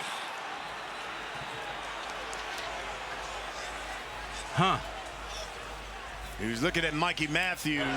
Pass interference. Defense, number 23. 15-yard penalty.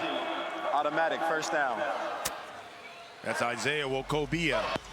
Yeah, Wokobia is a safety, and you want to get your receivers on him. It's the, I don't know about that. And that is usual. Look, one hand pushing off, one hand trying to grab. Normally, the rule is any mutual combat like that, you let it go unless there is a clear advantage established by one of the two. Half of Cal's first downs in this game have come by penalty. Yeah, I wouldn't have flagged that one. Here's a slant and a little too high. Listen, this one's going back and forth to the studio. Kevin Connors.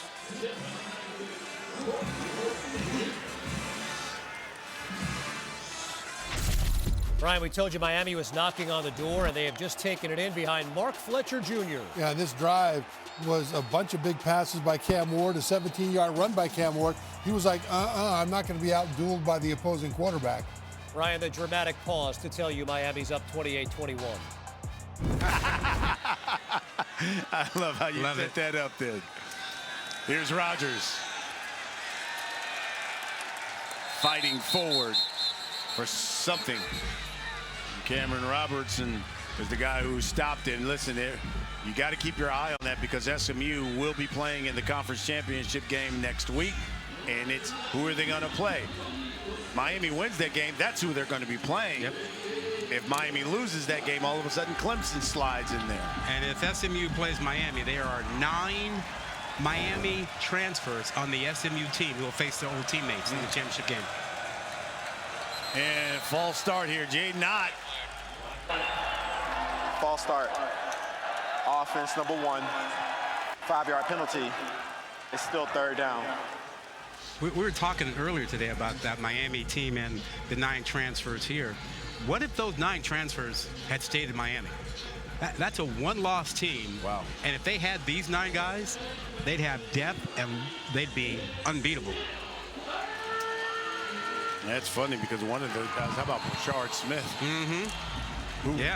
Who was like the 4th, 5th receiver there. Right. I mean, that's something. And now he's here at SMU starring as a running back. Yeah.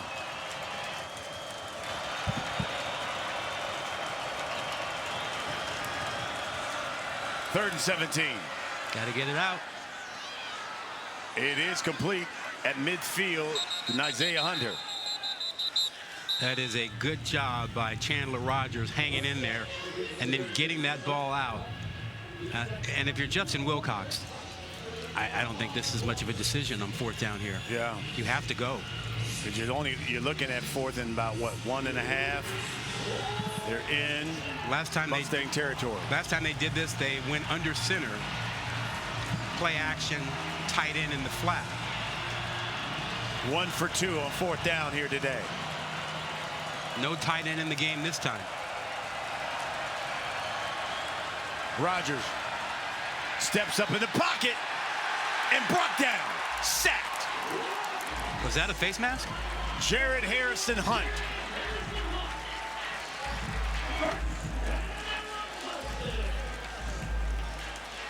Fourth SMU sack on the day. Again, it's the pressure up front. You got to make sure you keep these guys up. But the bull rush on the edge by Jared Harrison Hunt, just driving his man back to the quarterback. Spectacular. Every time you think you've identified the tough guy to pass block, a different guy makes a play. And another one of those transfers from Miami. Yeah. Here's SMU's best start. So they've got it 1st and 10 from the Cal 43. Jennings throwing incomplete in the direction of Jordan Hudson down to the field. Here's Lauren. Yeah, guys, one of the biggest things Coach Wilcox said is we've got to move the ball offensively. We've got to move as a unit. That's been their biggest Achilles heel. They have not been able to get momentum, taking penalties, taking setbacks, and that's been hard for them. On defense, he said, as defenders, we've got to tackle better. A lot of unblocked defenders out there. They're tackling the wrong way and missed tackles. He said they've got to do better defensively there. SMU has a lot of speed on them. So far, that defense has held Jennings to 4 straight incompletes. As he keeps it, tries to spin away. And now he'll run out of bounds, and he'll lose a few. How much of Cal's performance today do you think is due to following up such a big emotional week?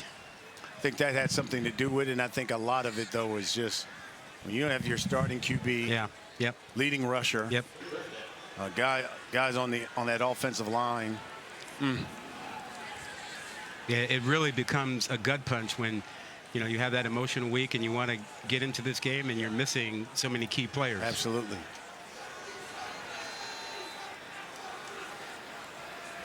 Cal needs a play. Jennings to Hibner.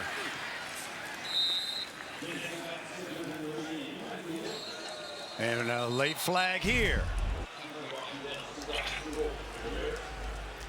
Jennings in the pocket. Good eye work, finding his tight end. Hibner. After the play, unsportsmanlike conduct, offense number 53, 15-yard penalty. The down counts. It's 4th down. That is his first of the game. Coach Lashley is going to have a lot to work with this week with these penalties. Yeah. There's nothing like winning and having issues you can coach up the next week. You don't have to suffer the loss. Watch how late this one comes here. Right there. Yeah. You're like, why are you knocking over a guy? Play is over and you're right in front of an official. 10 penalties for SMU for 82 yards. That won't work in the ACC championship game. All right. Pearson a punt it away to Matthews. Rolls out of bounds. And we get more pushing and shoving. That one goes out of bounds at the 18. Cal with the football. We're in the 3rd quarter. SMU up 21.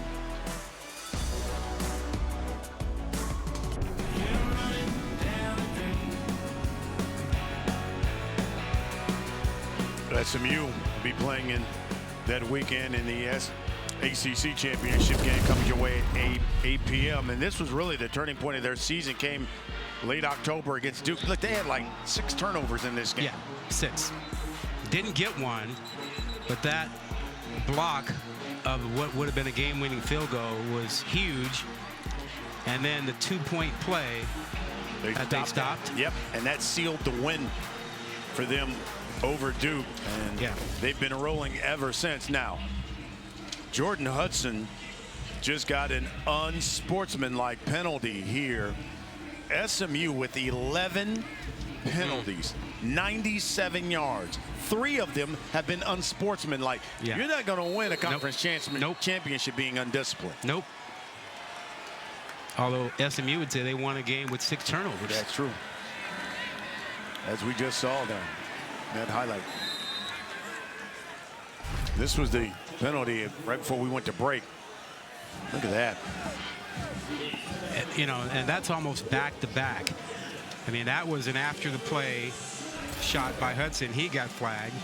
And then Clark, the center, did the same thing, something similar, and he got flagged. Again, 11 penalties, 97 yards for SMU. 2nd and 7 here for Cal from their own 35.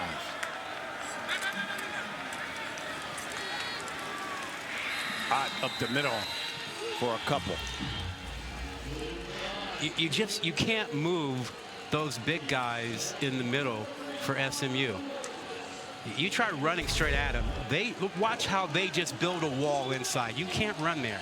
The only way to run against that line is to run the outside zone to the stretch play to move those big guys so that your linemen have a better angle to push and block them. You cannot stand in front of those big dudes and bench press them away. They're not moving. Cal is 1 for 9 on 3rd down. They're looking at 3rd and 6 here. Rogers will take off. Big hit, loses the football. Oh, he's hurt.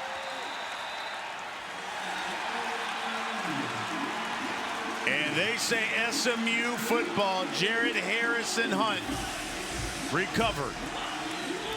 And Chandler Ross came up gimpy.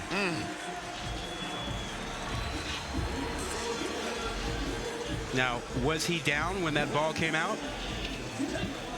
That'll be the first turnover of the game.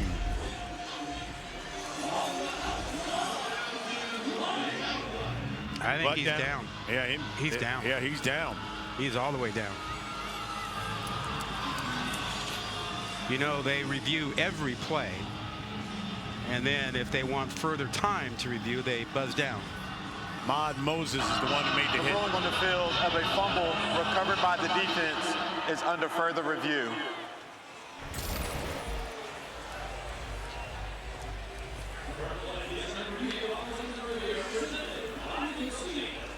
I think that one's pretty clear. You know, you need indisputable video evidence to change the call on the field, and that one was pretty clear that Rogers was down.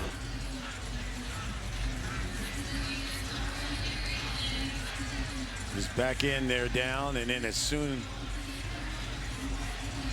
as he hit the turf, ball comes out.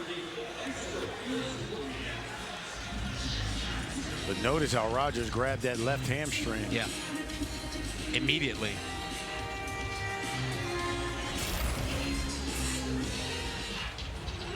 And if Rogers can't go, then C.J. Harris would be the quarterback for Cal. Yeah, if you joined us late, star quarterback Fernando Mendoza did not start, came down with the flu yesterday, and did not even suit up for the game. You saw Harris just grab his helmet. After further review, the runner was down prior to the ball becoming loose. First down. So here comes C.J. Harris. He's the senior transfer out of Ohio University. He has played, but it's been a while since he was a starter. He was actually the MVP of the Arizona Bowl back in 2022.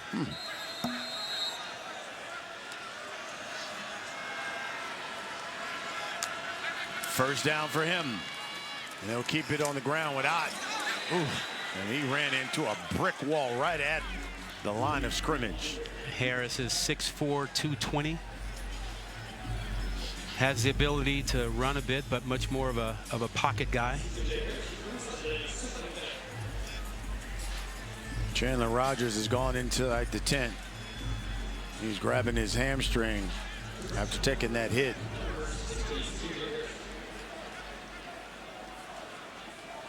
So Cal down to the 3rd string QB now.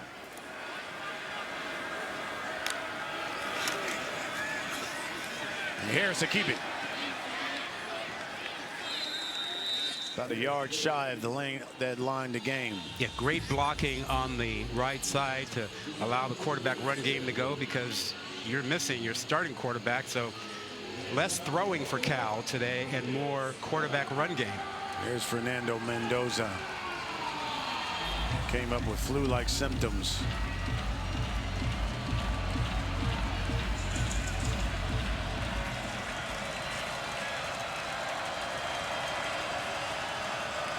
Two for 10 on third down.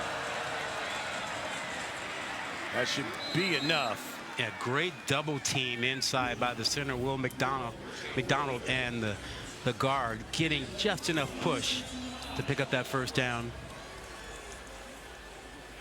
And it looks like that's Swine. Oh man, he was already playing for Vadikani, who was out. He's the backup. My goodness. We'll check on him and take a break when we get back.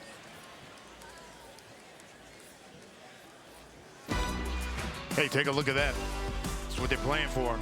CFP National Championship Trophy. It will be presented by Dr. Pepper. It will be awarded to the winner of the new 12-team college football playoff. Of course, kicking off December 20th. Then on Tuesday, we'll have the exclusive reveal of the next college football playoff top 25 ranking. You know, reaching the guys, they'll break them down top to bottom. Coaches' reactions, as well as the live interview with the committee chair, Ward Manuel, the Michigan athletic director. And they also project that 12-team field. It comes your way 7 Eastern. His first year and the app. First year of the 12-team playoff. I got one question for you. Are you not entertained? No, without question. It has been fantastic. Bastion Swinney was helped off the field. And we've got ourselves another penalty. Delay a game, defense, 5-yard penalty. It's still first down.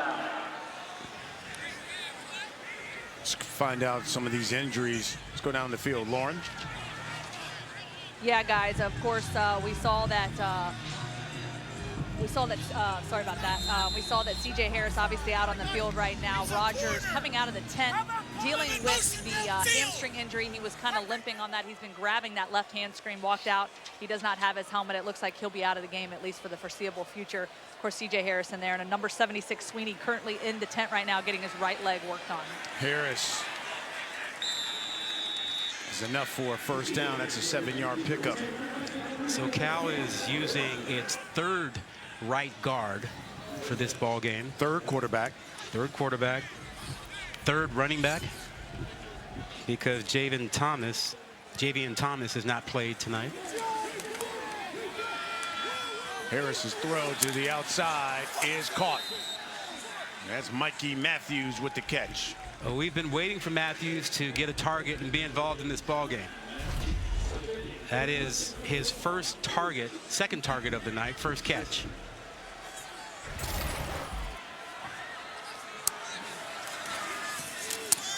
That one batted away, could have been picked. I mean, that had pick 6 written all on it if Jafari Harvey would have took it to the house. We talked about Chandler Rogers, the quarterback, not getting many reps or practice. Well, C.J. Harris got even less. And he didn't get many reps at all. He didn't get any reps with the first team, and precious few with the second team this week.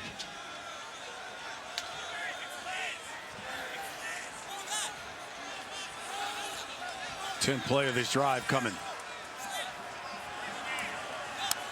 Empty set for Harris.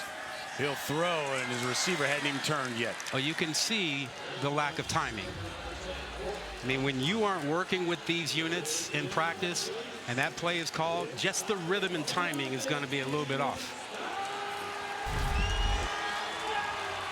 I'm throwing it now. I'm not going to look until later. Just timing.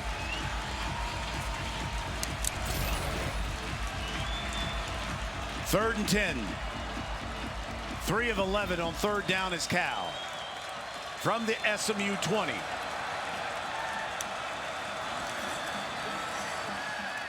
High, caught, dropped. Moses, who's been everywhere today. This is a really smart defense. The defensive backs know that they're bringing pressure up front. So they aren't flying out of there. They are attacking the receivers because they know the ball is coming out fast. That is a well-coordinated, really smart defense. SMU, 12 tackles for loss here. Wow. This will be from 40 yards for Ryan Coe.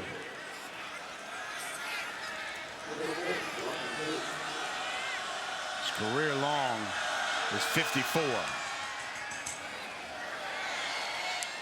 And he knocks that one through.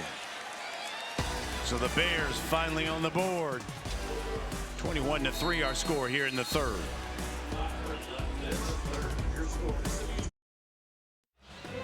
Hey, coming up tonight, ABC 7:30 Eastern, the nightcap. Number 3 Texas, number 20 Texas A&M comes your way from College Station. You know, they don't really like each other. Oh, that's an understatement.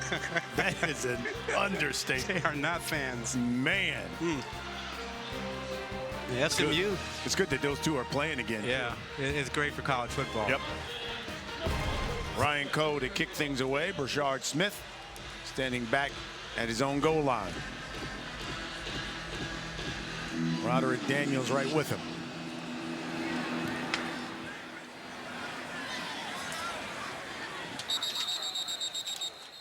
Well, Tuesday, don't forget the exclusive reveal of the next college football playoff top 25 rankings. We got Reese, the guys breaking it all down for you. Coaches' reactions, the live interview from the committee chairman, Ward Manuel. And they'll also project that 12-team field. It's 7 Eastern on ESPN and the app. Do you know for SMU, they had 202 total yards of offense after the first quarter? Since then, 51. Ouch. That'll get the coaching staff's attention. And a whole lot more penalties. Smith bounces off a couple of Cal Bears and then driven backwards. He loses a couple of miles. Williams was the first guy to meet him. You know, we talked about Kevin Jennings being the star quarterback and taking over for Preston Stone. It's not been an easy journey for Stone, who was a local hero here, hailed as a big recruit to come to SMU, a captain of this team, was expected to be the quarterback this season. Broke his leg at the end of last season, and I don't think he ever really recovered to be right, and he struggled the first couple games of the season. Still voted as the team captain. And Smith bangs his way forward. Stone won about, what, 11 games for SMU here. Yeah, and then as a quarterback this season, with recovering from that broken leg, he was not a run threat. And defenses teed off on him in the pocket, and the offense really sputtered. And after the BYU game, well, in the BYU game, after the third series, they made the switch. And he's had to be the backup quarterback, supportive, good friends with Jennings.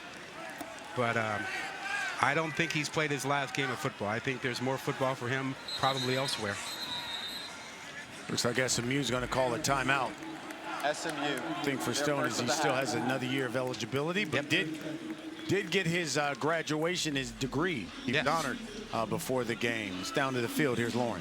Yeah, talking to Kevin Jennings this week, he said, look, he got the opportunity to sit behind two great guys. Tanner Mordecai was the leadership guy, and Preston Stone, the energy guy. And I'll tell you what, watching Preston Stone out here in warm-ups, he was all energy, having fun. It's almost like maybe a little bit of weight has been lifted off his shoulders. And throughout this entire football game, he's been over there with Jennings, just cutting up with him, high-fiving him, doing their little special handshake throughout the entire football game. And so it's been just interesting seeing their relationship. And Rod, as you said, tough position to be in for Preston Stone, the hometown kid, the guy that was supposed to come in here and, you know, turn things around, change things up. And he's certainly, you know, handling the position in his new role with great pride and honor. Third down. That's over the middle. Daniels takes a big hit. There's a flag, and he's still running.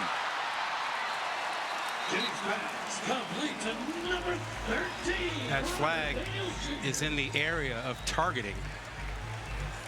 Be a 32-yard pickup as they discuss it. It was thrown right at the hit.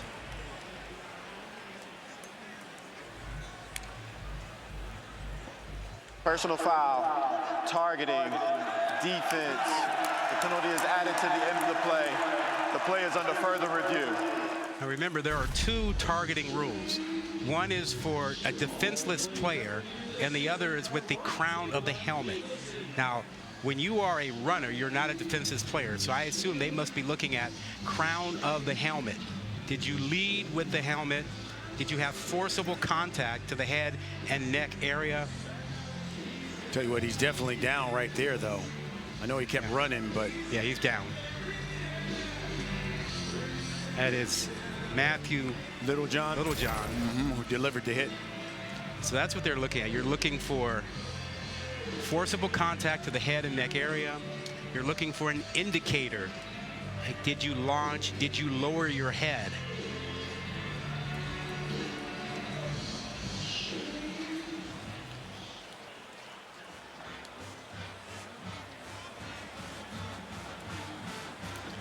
And remember, for targeting with the crown, it has to be something more than making a normal tackle. Anytime you lower your head, you are risking injury to yourself as the tackler. That's the primary policy behind the rule, is to protect the tackler, to teach players not to lower their head. See what you're hitting, eyes up. If it is confirmed, Littlejohn would be disqualified and would miss the rest of this game.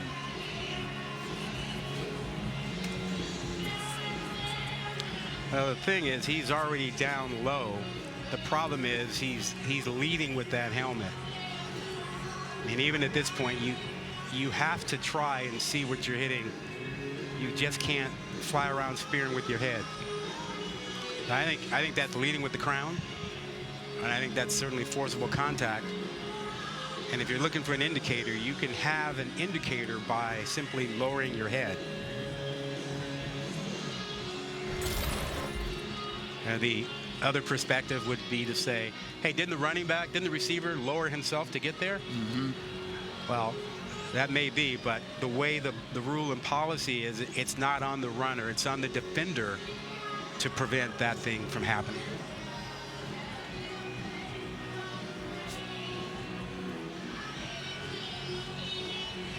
And that one right there, that would be a tough targeting one, penalty to take, but it's possible.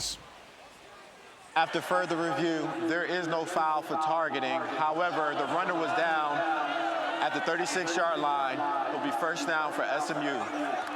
I like that call. They decided that there was not an indicator. You know, that his head was already lowered. It's not like he lowered to make the hit, even though there was forcible contact with the crown. Yeah, I think that's a fair result on that call.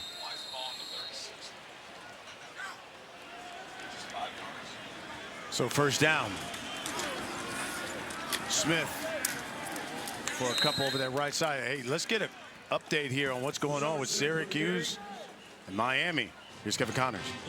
All right, Brian, Devin Grant is a one-man wrecking crew. Game tied at 28. Trevor, what happens on this completion? Well, Grant forces the fumble, pulls the ball out, and then he's standing there looking at the ball floating in the air right in front of him. So he grabs it and takes off. All the way to the house. Miami led 21-0 at one point, Brian. It's 35-28 Orange. Wow. How about that? How about that? I tell you, you go into that house there in the dome, man, and Syracuse is a different team at home. That is a challenge. Miami has had a number of games like that this season. Lived on the edge a lot. Cal had them down, what, 28-0 or 35-7 at one point? This is 3rd and 6 coming here for the Ponies from their own 40.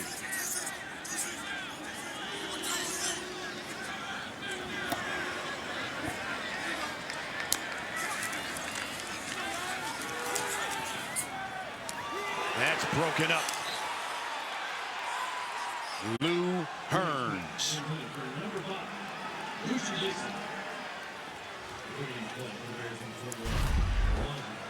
This is one of the things about Jennings. He's so athletic and so confident that he doesn't necessarily need or care about having perfect form. He's got an arm like a whip. He gets a lot on it. has tremendous accuracy, but not enough on that ball as Hearns, the third, makes a nice play. Pearson in to punt things away. Standing at his own 25. Matthews standing at his own 22. Oh, and he just got ran into and the flag comes in.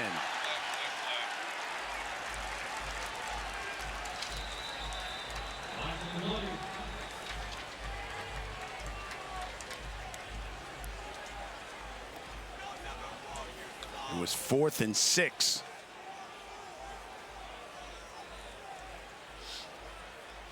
It looks like that was Day-Day. He ran into Peterson? Yes, it ran into Peterson. Running into the kicker, defense, 5-yard penalty, repeat 4th down. Peterson's an interesting story as a kicker from Australia. He's clearly run into him. He was at Texas for a bit. And, you know, he actually spent time working in the coal mines in Australia and decided, yeah, this is for the birds. I hear you can kick your way off the island here. He went to the pro kick school, learned to kick, and said, no more coal mines for me. I love it. So 4th and 1.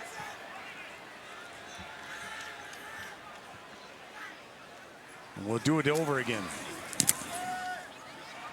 This one a lot better. Fair caught at the 10. You know, this season, All-State will celebrate every field goal and every point made by a participating university by making a donation to the university's General Scholarship Fund. We want to thank All-State for the generosity.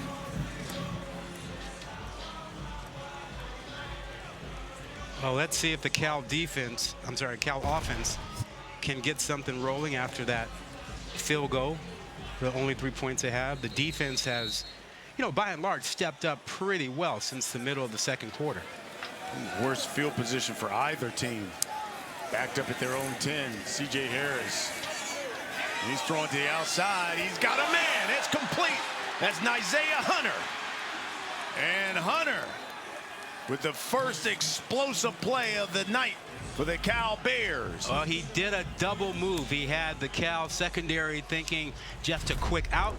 He runs a double move. Fake it. I'm gone. I'm by you. He gets by Crossley and a perfectly thrown ball. Give your receiver a chance. Let him run under it. Don't overthrow it. And Harris was right on the money. 60-yard play. Here's Ott. Bouncing it to the outside. Down the sideline, Jaden Ott, and finally forced out of bounds and a flag. I think Harvey was being held over there, the defensive end. Holding. Offense number 77, 10-yard penalty, repeat 1st down. Yeah, that was Harvey, number 6, the defensive end. He's talking to Session about it now. Watch on the right side. Edge is contained. Now when Ott goes outside, you see there's a tackle. You see the Session 72 grabbing onto Harvey, not letting him get out to contain. Easy call. And push Cal back to the 40 of SMU. Harris dumps it all screen. Blown up. Cale Sanders. Again, this secondary is really smart. They know when they're bringing the pressure, and they sit tight. They do not fly out. They go after the receivers. Pressure inside. Roberts and company. And you see Sanders reading it well, not backing up a bit, goes right after the receiver.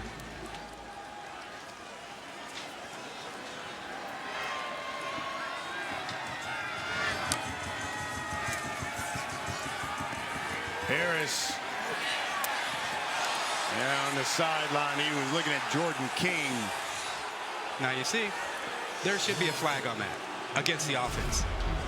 I mean, look at the great position that Harmon has. He's in great position. He's being grabbed and pushed a little bit. He's right to call for pass interference.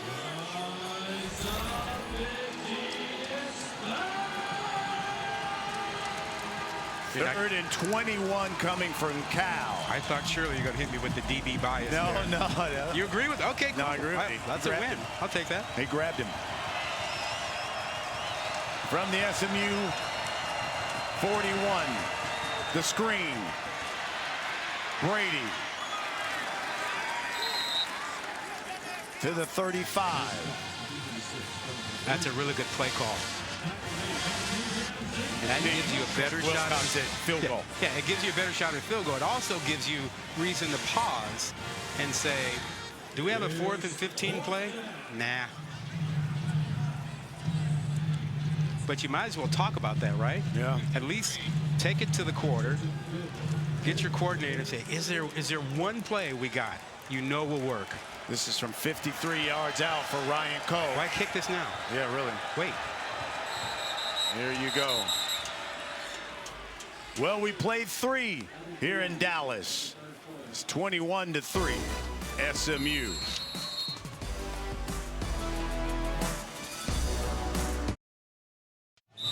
Coach, things have stalled a bit here in the second half. How do you guys push this thing forward and get the win? Yeah, I mean, our defense is playing lights out. Offensively, we're not in any rhythm. We've not done a good job of putting them away. But we've got a lead going in the fourth quarter. We got a chance to finish. Obviously, our run game hadn't got us going enough. They're doing a good job covering us down. We got to make some plays. We got to put a drive together and go score here offensively. Thanks, Coach. Thanks. Well, let's see. Ryan Coe with this field goal. This will be from 53. He's already made one from 40.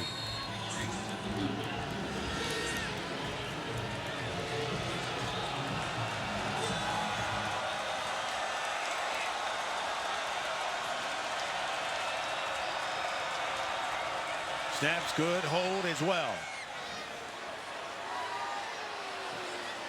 And the kick is good.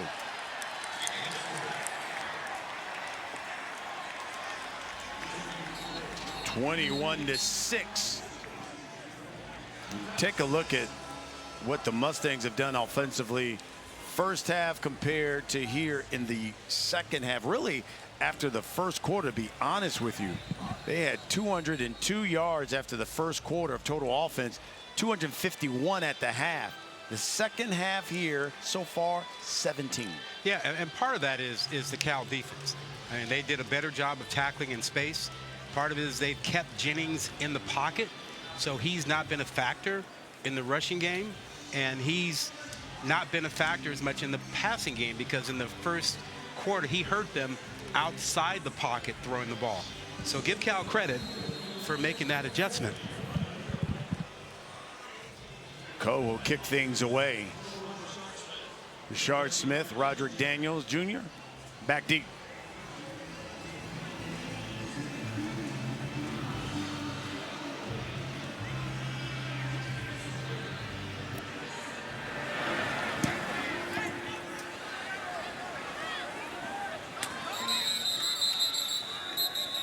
Told you it was senior night here. 30 of them on the Mustangs, and there's some fans here saying thank you, seniors. Yeah, the senior day can be emotional for players and coaches, and it can often take you a series or two to get back in the game after being on the field with mom and dad and the family and the flowers and hugging the coach and everything. That's not really the pep talk you want to go out to play football, right? And that was Roderick Daniels Jr. He's from Duncanville, a local kid here on senior day. Jennings. He was looking at Daniels. Flags come flying in. What else?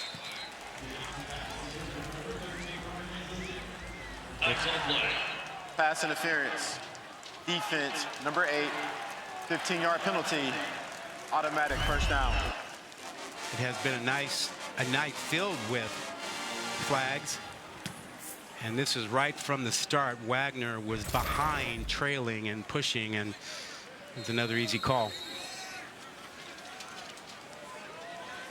L.J. Johnson Jr. has come into the backfield from SMU.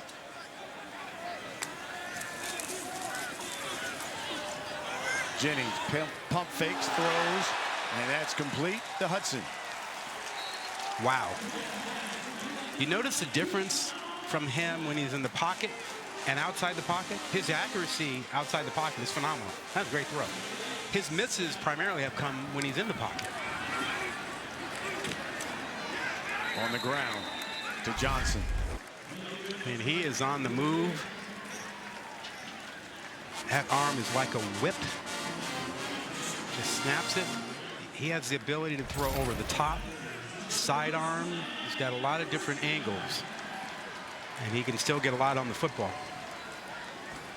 Nick Saban, the great, called Jennings the most underrated player in the country.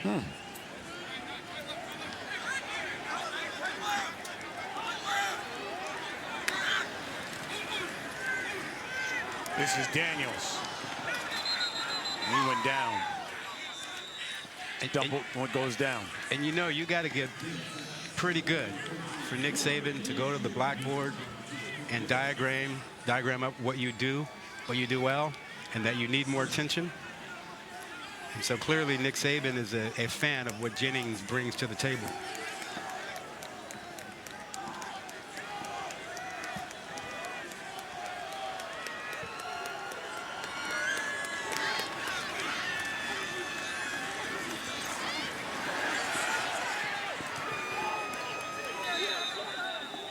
That one's incomplete as well. Is that a catch? That is a catch. Oh, okay.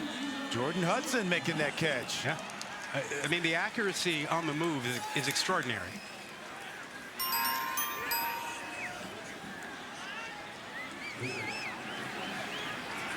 So 3rd and 11 coming for SMU. 2 of 8 on 3rd down. They'll go empty set here.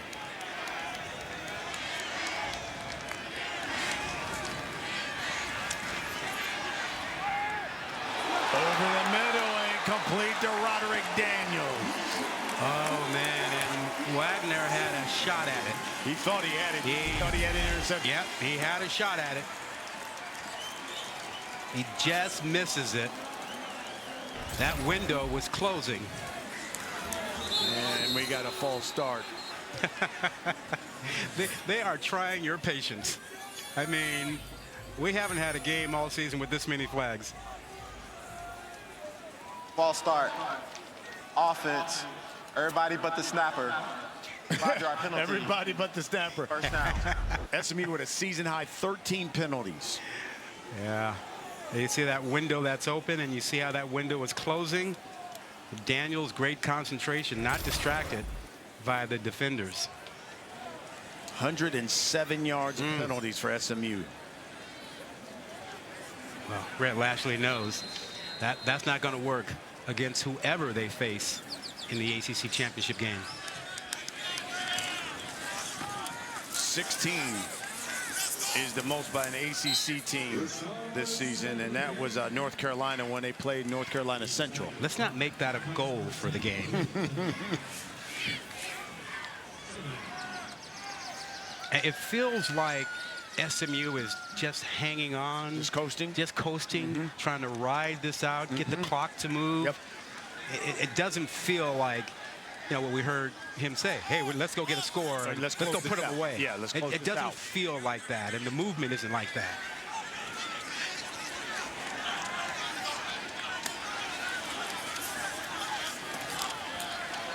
Jennings has got a guy. It's Hudson, and it's incomplete. They can't connect.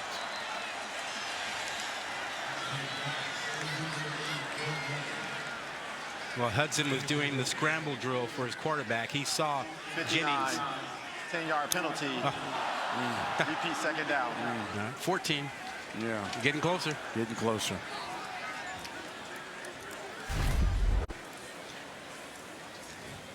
You see Hudson takes off deep after Jennings tells him to get going. And that ball's on the money. That's a tough over-the-head catch, but Hudson knows he's got to make that.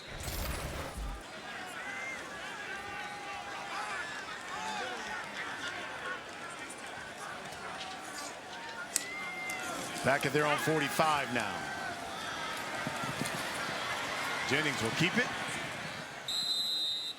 and scamper out of bounds. That over-the-head catch can be difficult because you don't see it as long. You get just a little view at the last second. And if you're not ready and expecting it, you miss it.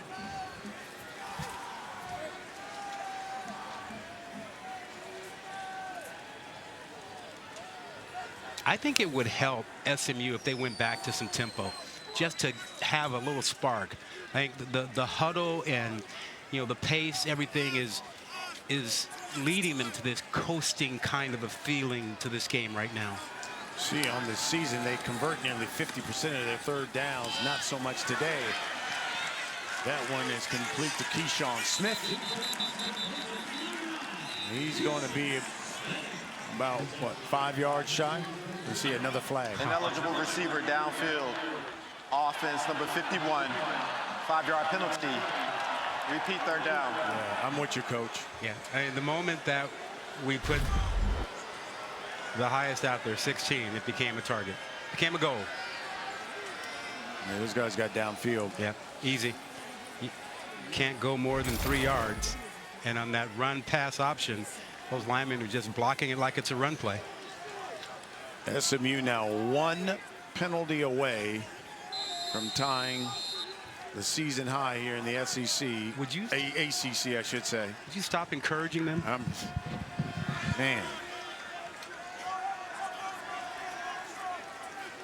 I tell you, Coach is going to have a lot to talk about. Here's Jennings. Will take off. Makes a man miss. Makes another guy miss and dives for the 30. And everybody on the SMU sideline was yelling, "Get down, slide, get down." We have an ACC championship game next week. We don't need the extra yards here. 4th down coming. Colin Rogers coming on the field as well. You know how coaches say, you know, you can't win committing turnovers, can't win committing penalties. Well, SMU says, we won a game with 6 turnovers. We can win a game with 15 penalties. This is from 48. It's money. Ponies at 3. 24-6 our score. Trevor in studio following a defensive holding call on Syracuse. Miami hits a big play. Cam Ward to Xavier Restrepo. Yeah, this follows a Syracuse defense fumble, scoop, and score to take a 7-point lead. Everybody knew that Restrepo is where Cam Ward goes after that, and they couldn't stop him anyway. Damian Martinez would punch it in. Back they fourth they go, Brian. Okay. Of course, everybody here got their eye on that one because winner of that game, especially if Miami wins, they're in the championship game facing SMU. Miami loses, then Clemson will be facing SMU next Saturday in the ACC championship game. And remember the importance of this game for SMU. A win tonight probably assures SMU of being in the college football playoff, at the very least as an at-large team. 9:25 left in this football game. SMU up a couple scores. ESPN College Football is presented by Sling. Choose and customize your channel lineup. Sling lets you do that. Well, the story of this game so far has been the SMU defense. Gotten themselves 4 sacks, 13 tackles for loss. Wow. It's the speed, it's the power of that defensive line, which has been outstanding. 4 sacks, 5 pressures on 28 drop back passes. They have been in the backfield.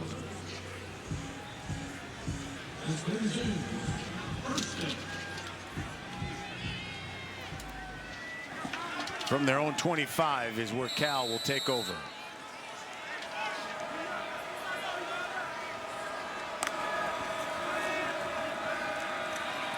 Harris over the middle, intercepted. Threw it right to Jonathan McGill.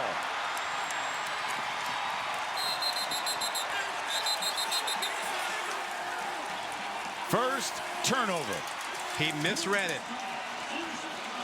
Zone coverage, a lot of blue jerseys in the middle of the field. Third pick of the season from McGill. You give it to your Poppy. Here's McGill, top right of the screen. Right there. He is just coasting in the middle, playing that robber position, eyes on the quarterback, just mirroring the quarterback. That is a smart football player, guy who's played a lot of football, 4 years at Stanford, 2 years here. Right place, right time. Mustangs have now forced 21 turnovers this season, 14th in the nation. In fact, they've forced a turnover now in 9 of their last 11 games here. That's a 3-yard loss.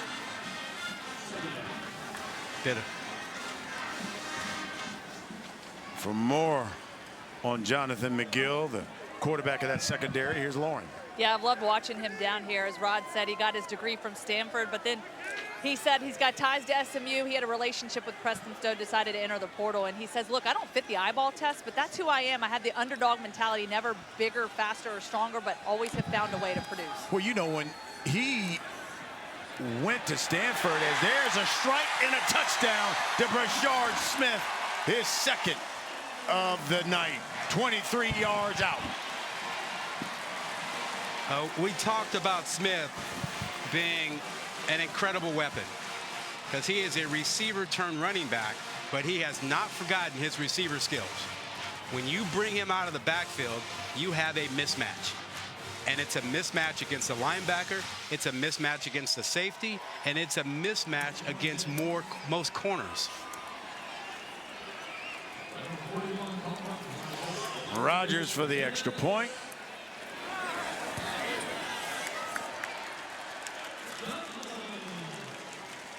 And SMU continues to roll. Out of the backfield, who's got me? Who wants me? Linebacker doesn't want me? Safety doesn't want me? Fine, I'll take this 6 points.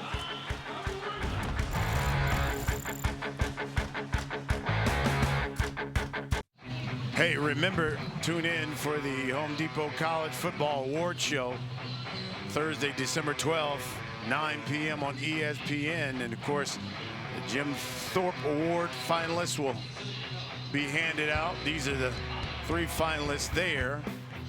And I see Rod Gilmore says there's a guy missing. This is embarrassing. Who had himself quite a night the other night with an interception and a couple of touchdowns. Embarrassing. Travis Hunter is the best defensive back in the country, period. Full stop. Should be on that list. Let's get a studio update. Here's Kevin Connors.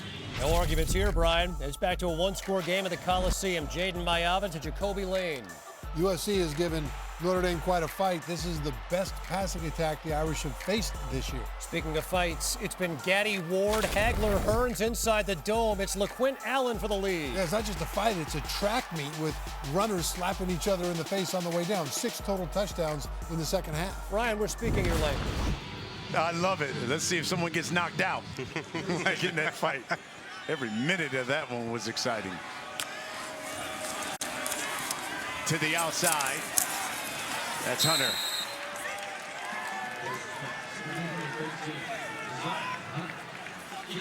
He even lost, I think, a couple of yards. This defense plays with an attitude. It's got a great defensive line, great speed. We see them flying to the ball, gang tackling. This is what championship defense looks like. Stepping up and sacked. They brought 6. Wilson. They brought 6. 5th of the night for SMU. They bring so many guys up front. They create one-on-one blocking, and they are so good at pass rushing. It's hard to win all those one-on-one battles and keep your quarterback upright. 5 sacks today. Cal's offense gave up 6 last week to Stanford. Of course, they had 9 last week against Virginia. Harris just trying to get rid of it.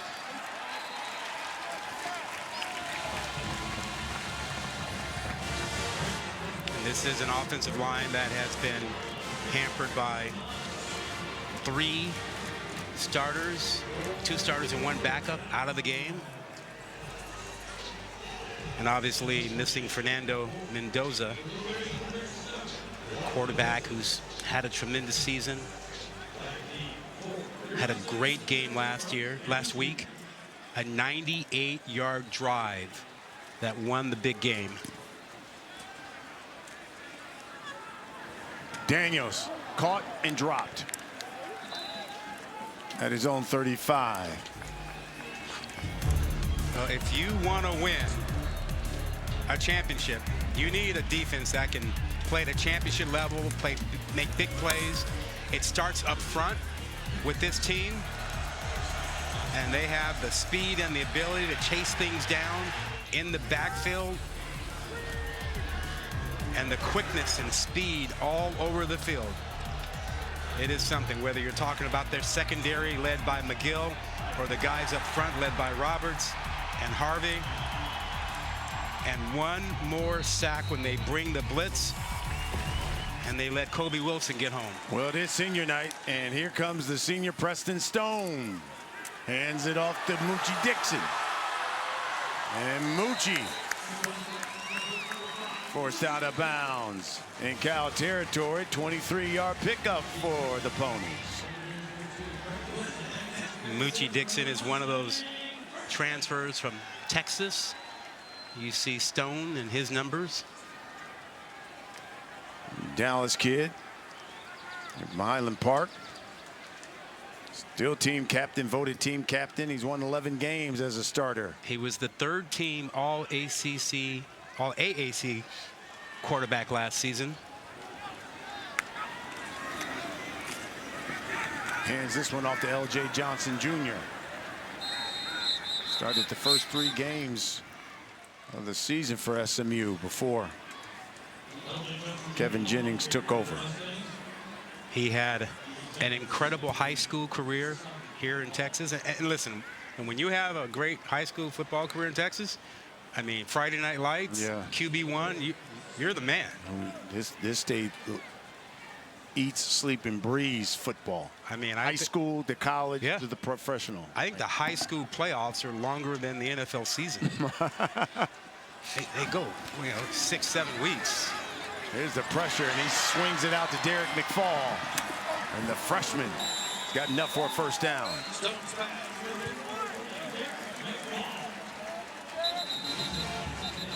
Looks like we got a guy hurt on the sideline, one of the linemen. Yeah, I think that was one of the linemen hustling out there to try to get a block downfield.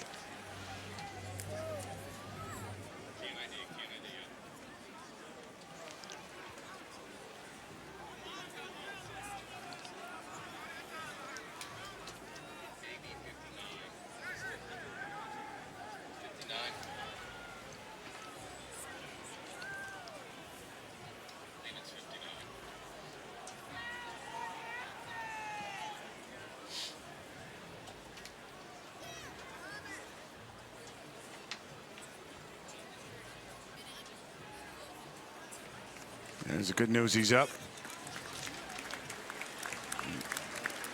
That is P.J. Williams, the right tackle. Transfer out of A&M. And he was showing you tremendous hustle and speed, trying to get out to get one more block for the freshman McFall. And he just gets... He has a friendly fire. Yeah, he gets caught up in it. Yeah.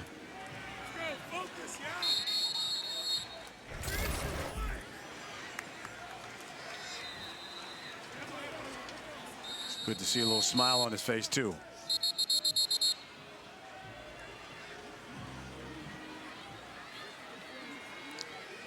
And that offensive line, we talked about the transfers and how Ashley went out and built this team. He went out seeking offensive linemen and defensive linemen to build from the inside out, and he did it. Did a good job with it.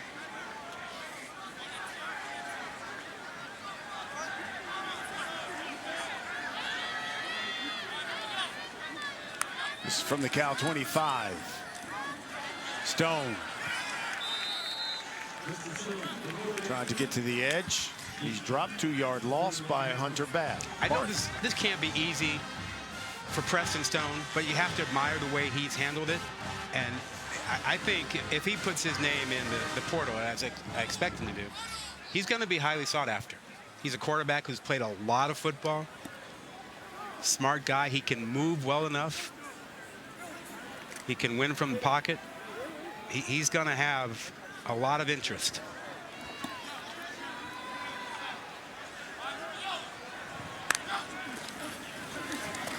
Stone is swinging it out to McFall. McFall down the sideline, and flag comes out.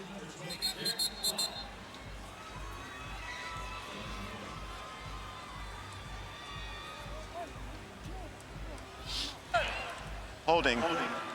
Offense number 84. 10-yard penalty. Repeat second down.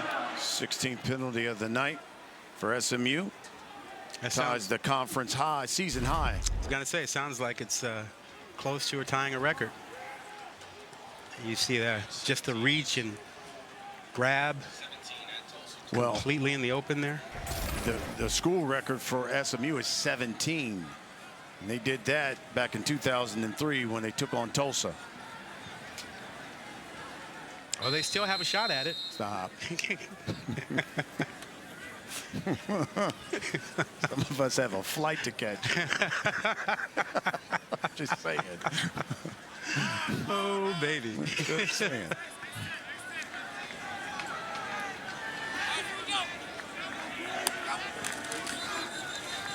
And another one. I mean, this is ball start. Offense number 75. 5-yard penalty. It's still second down. Yes, I'm with you, Coach. That's number 17. Well, and the concern, if you're Red Ashley, is like, it's one thing to get effort penalties, yeah, but all these false starts and things like that, and the undisciplined plays with the unsportsmanlike after the whistle, those are things that you can control, and they haven't controlled them. You know, this is kind of a sloppy win in that sense, and I would not be thrilled to have the CFP committee look at this game and go, this is representative of what SMU is. Stone throwing for the end zone and caught. What a catch by Keyshawn Smith.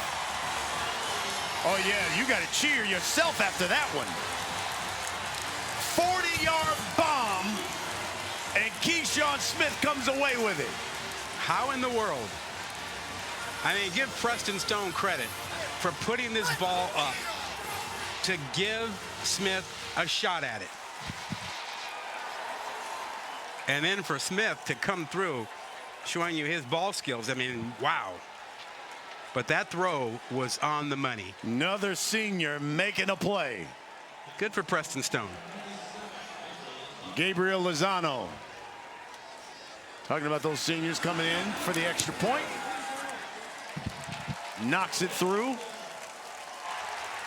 You know, when the ball is in the air, that is the essence of the game. Everything else you do to get in position is for that moment. As a receiver, as a defensive back, it is what do you do when the ball is in the air? Preston Stone comes in, goes 4 for 4, 75 yards, and a touchdown. This one to Keyshawn Smith. Ball is in the air, and Smith finds it. 3 other guys, ball in the air, they don't see it, they can't find it. But that's the essence of playmaking. What do you do when the ball is in the air? And Smith is focused on the ball, and nobody else is. Wow. Tremendous. 2 things you always keep in mind about football. One is the object is to move a man from point A to point B against his will. And the second thing is find the ball and make plays when the ball's in the air.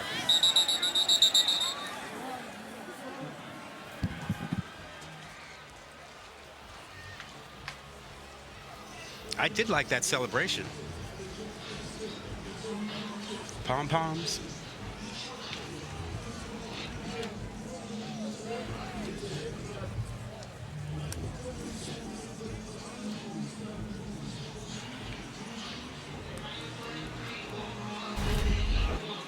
How about Preston Stone? Yeah. Good for him. Got his degree. Having some fun. Harris, he's going to keep it. Should be enough for a first down.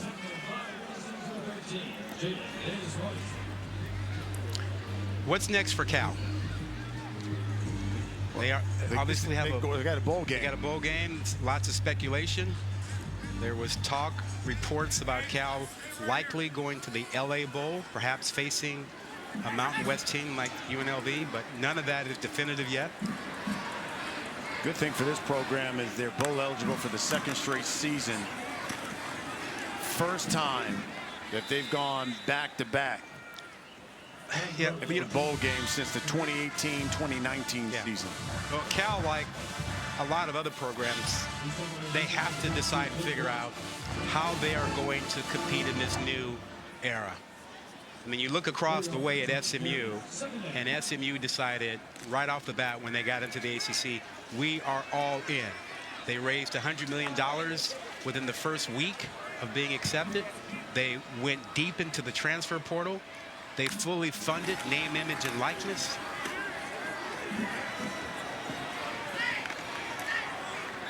So that raises the question, if SMU is the model for getting into a new conference and competing at the highest level by doing all those things, how will others follow? Will they follow it or not? And Cal, like a lot of schools trying to figure that out, have to answer that. We've hit the 2-minute timeout. And Keyshawn is like, yeah, it's senior night and I've scored. I'm cheering myself. Ponies up big over Cal.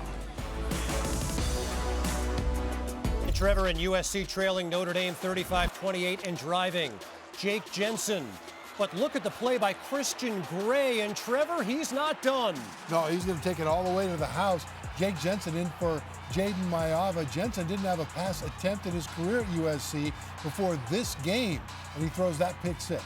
99-yard return, Brian. Wow. Byron Cardwell over that left side here for Cal. And for SMU coming into this game, ranked 9. Highest ranking for them since '85. It's only going to go up after this victory. The Pony Express back. They should move up. We're looking at certainly Ohio State dropping in the rankings. You know, how the committee views this game, hard to tell. But this will be an 11-1 team playing in the ACC championship game.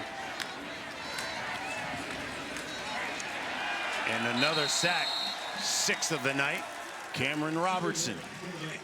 And again, I have to believe, given that Ward Manuel, the chair of the College Football Playoff Committee, has stated that they view playing in a conference championship game as a reward, something that is respected.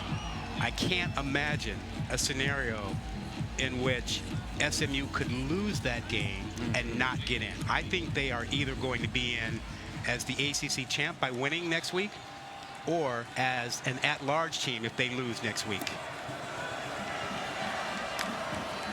Teams better look out when SMU comes to town, because this team is for real.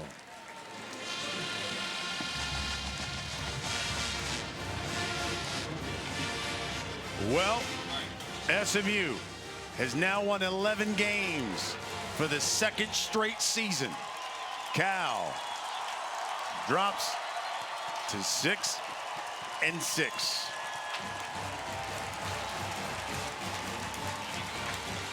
38-6 is our final. Jennings throws for 225, 2 touchdowns. Rashard Smith, touchdown rushing, had 1 receiving as well. For Lauren Sisler and Rod Gilmore, I'm Brian Custer. Good night from Dallas. I'll send it to Florida. Florida State, Jay Alter. Rocky Boyman with the call.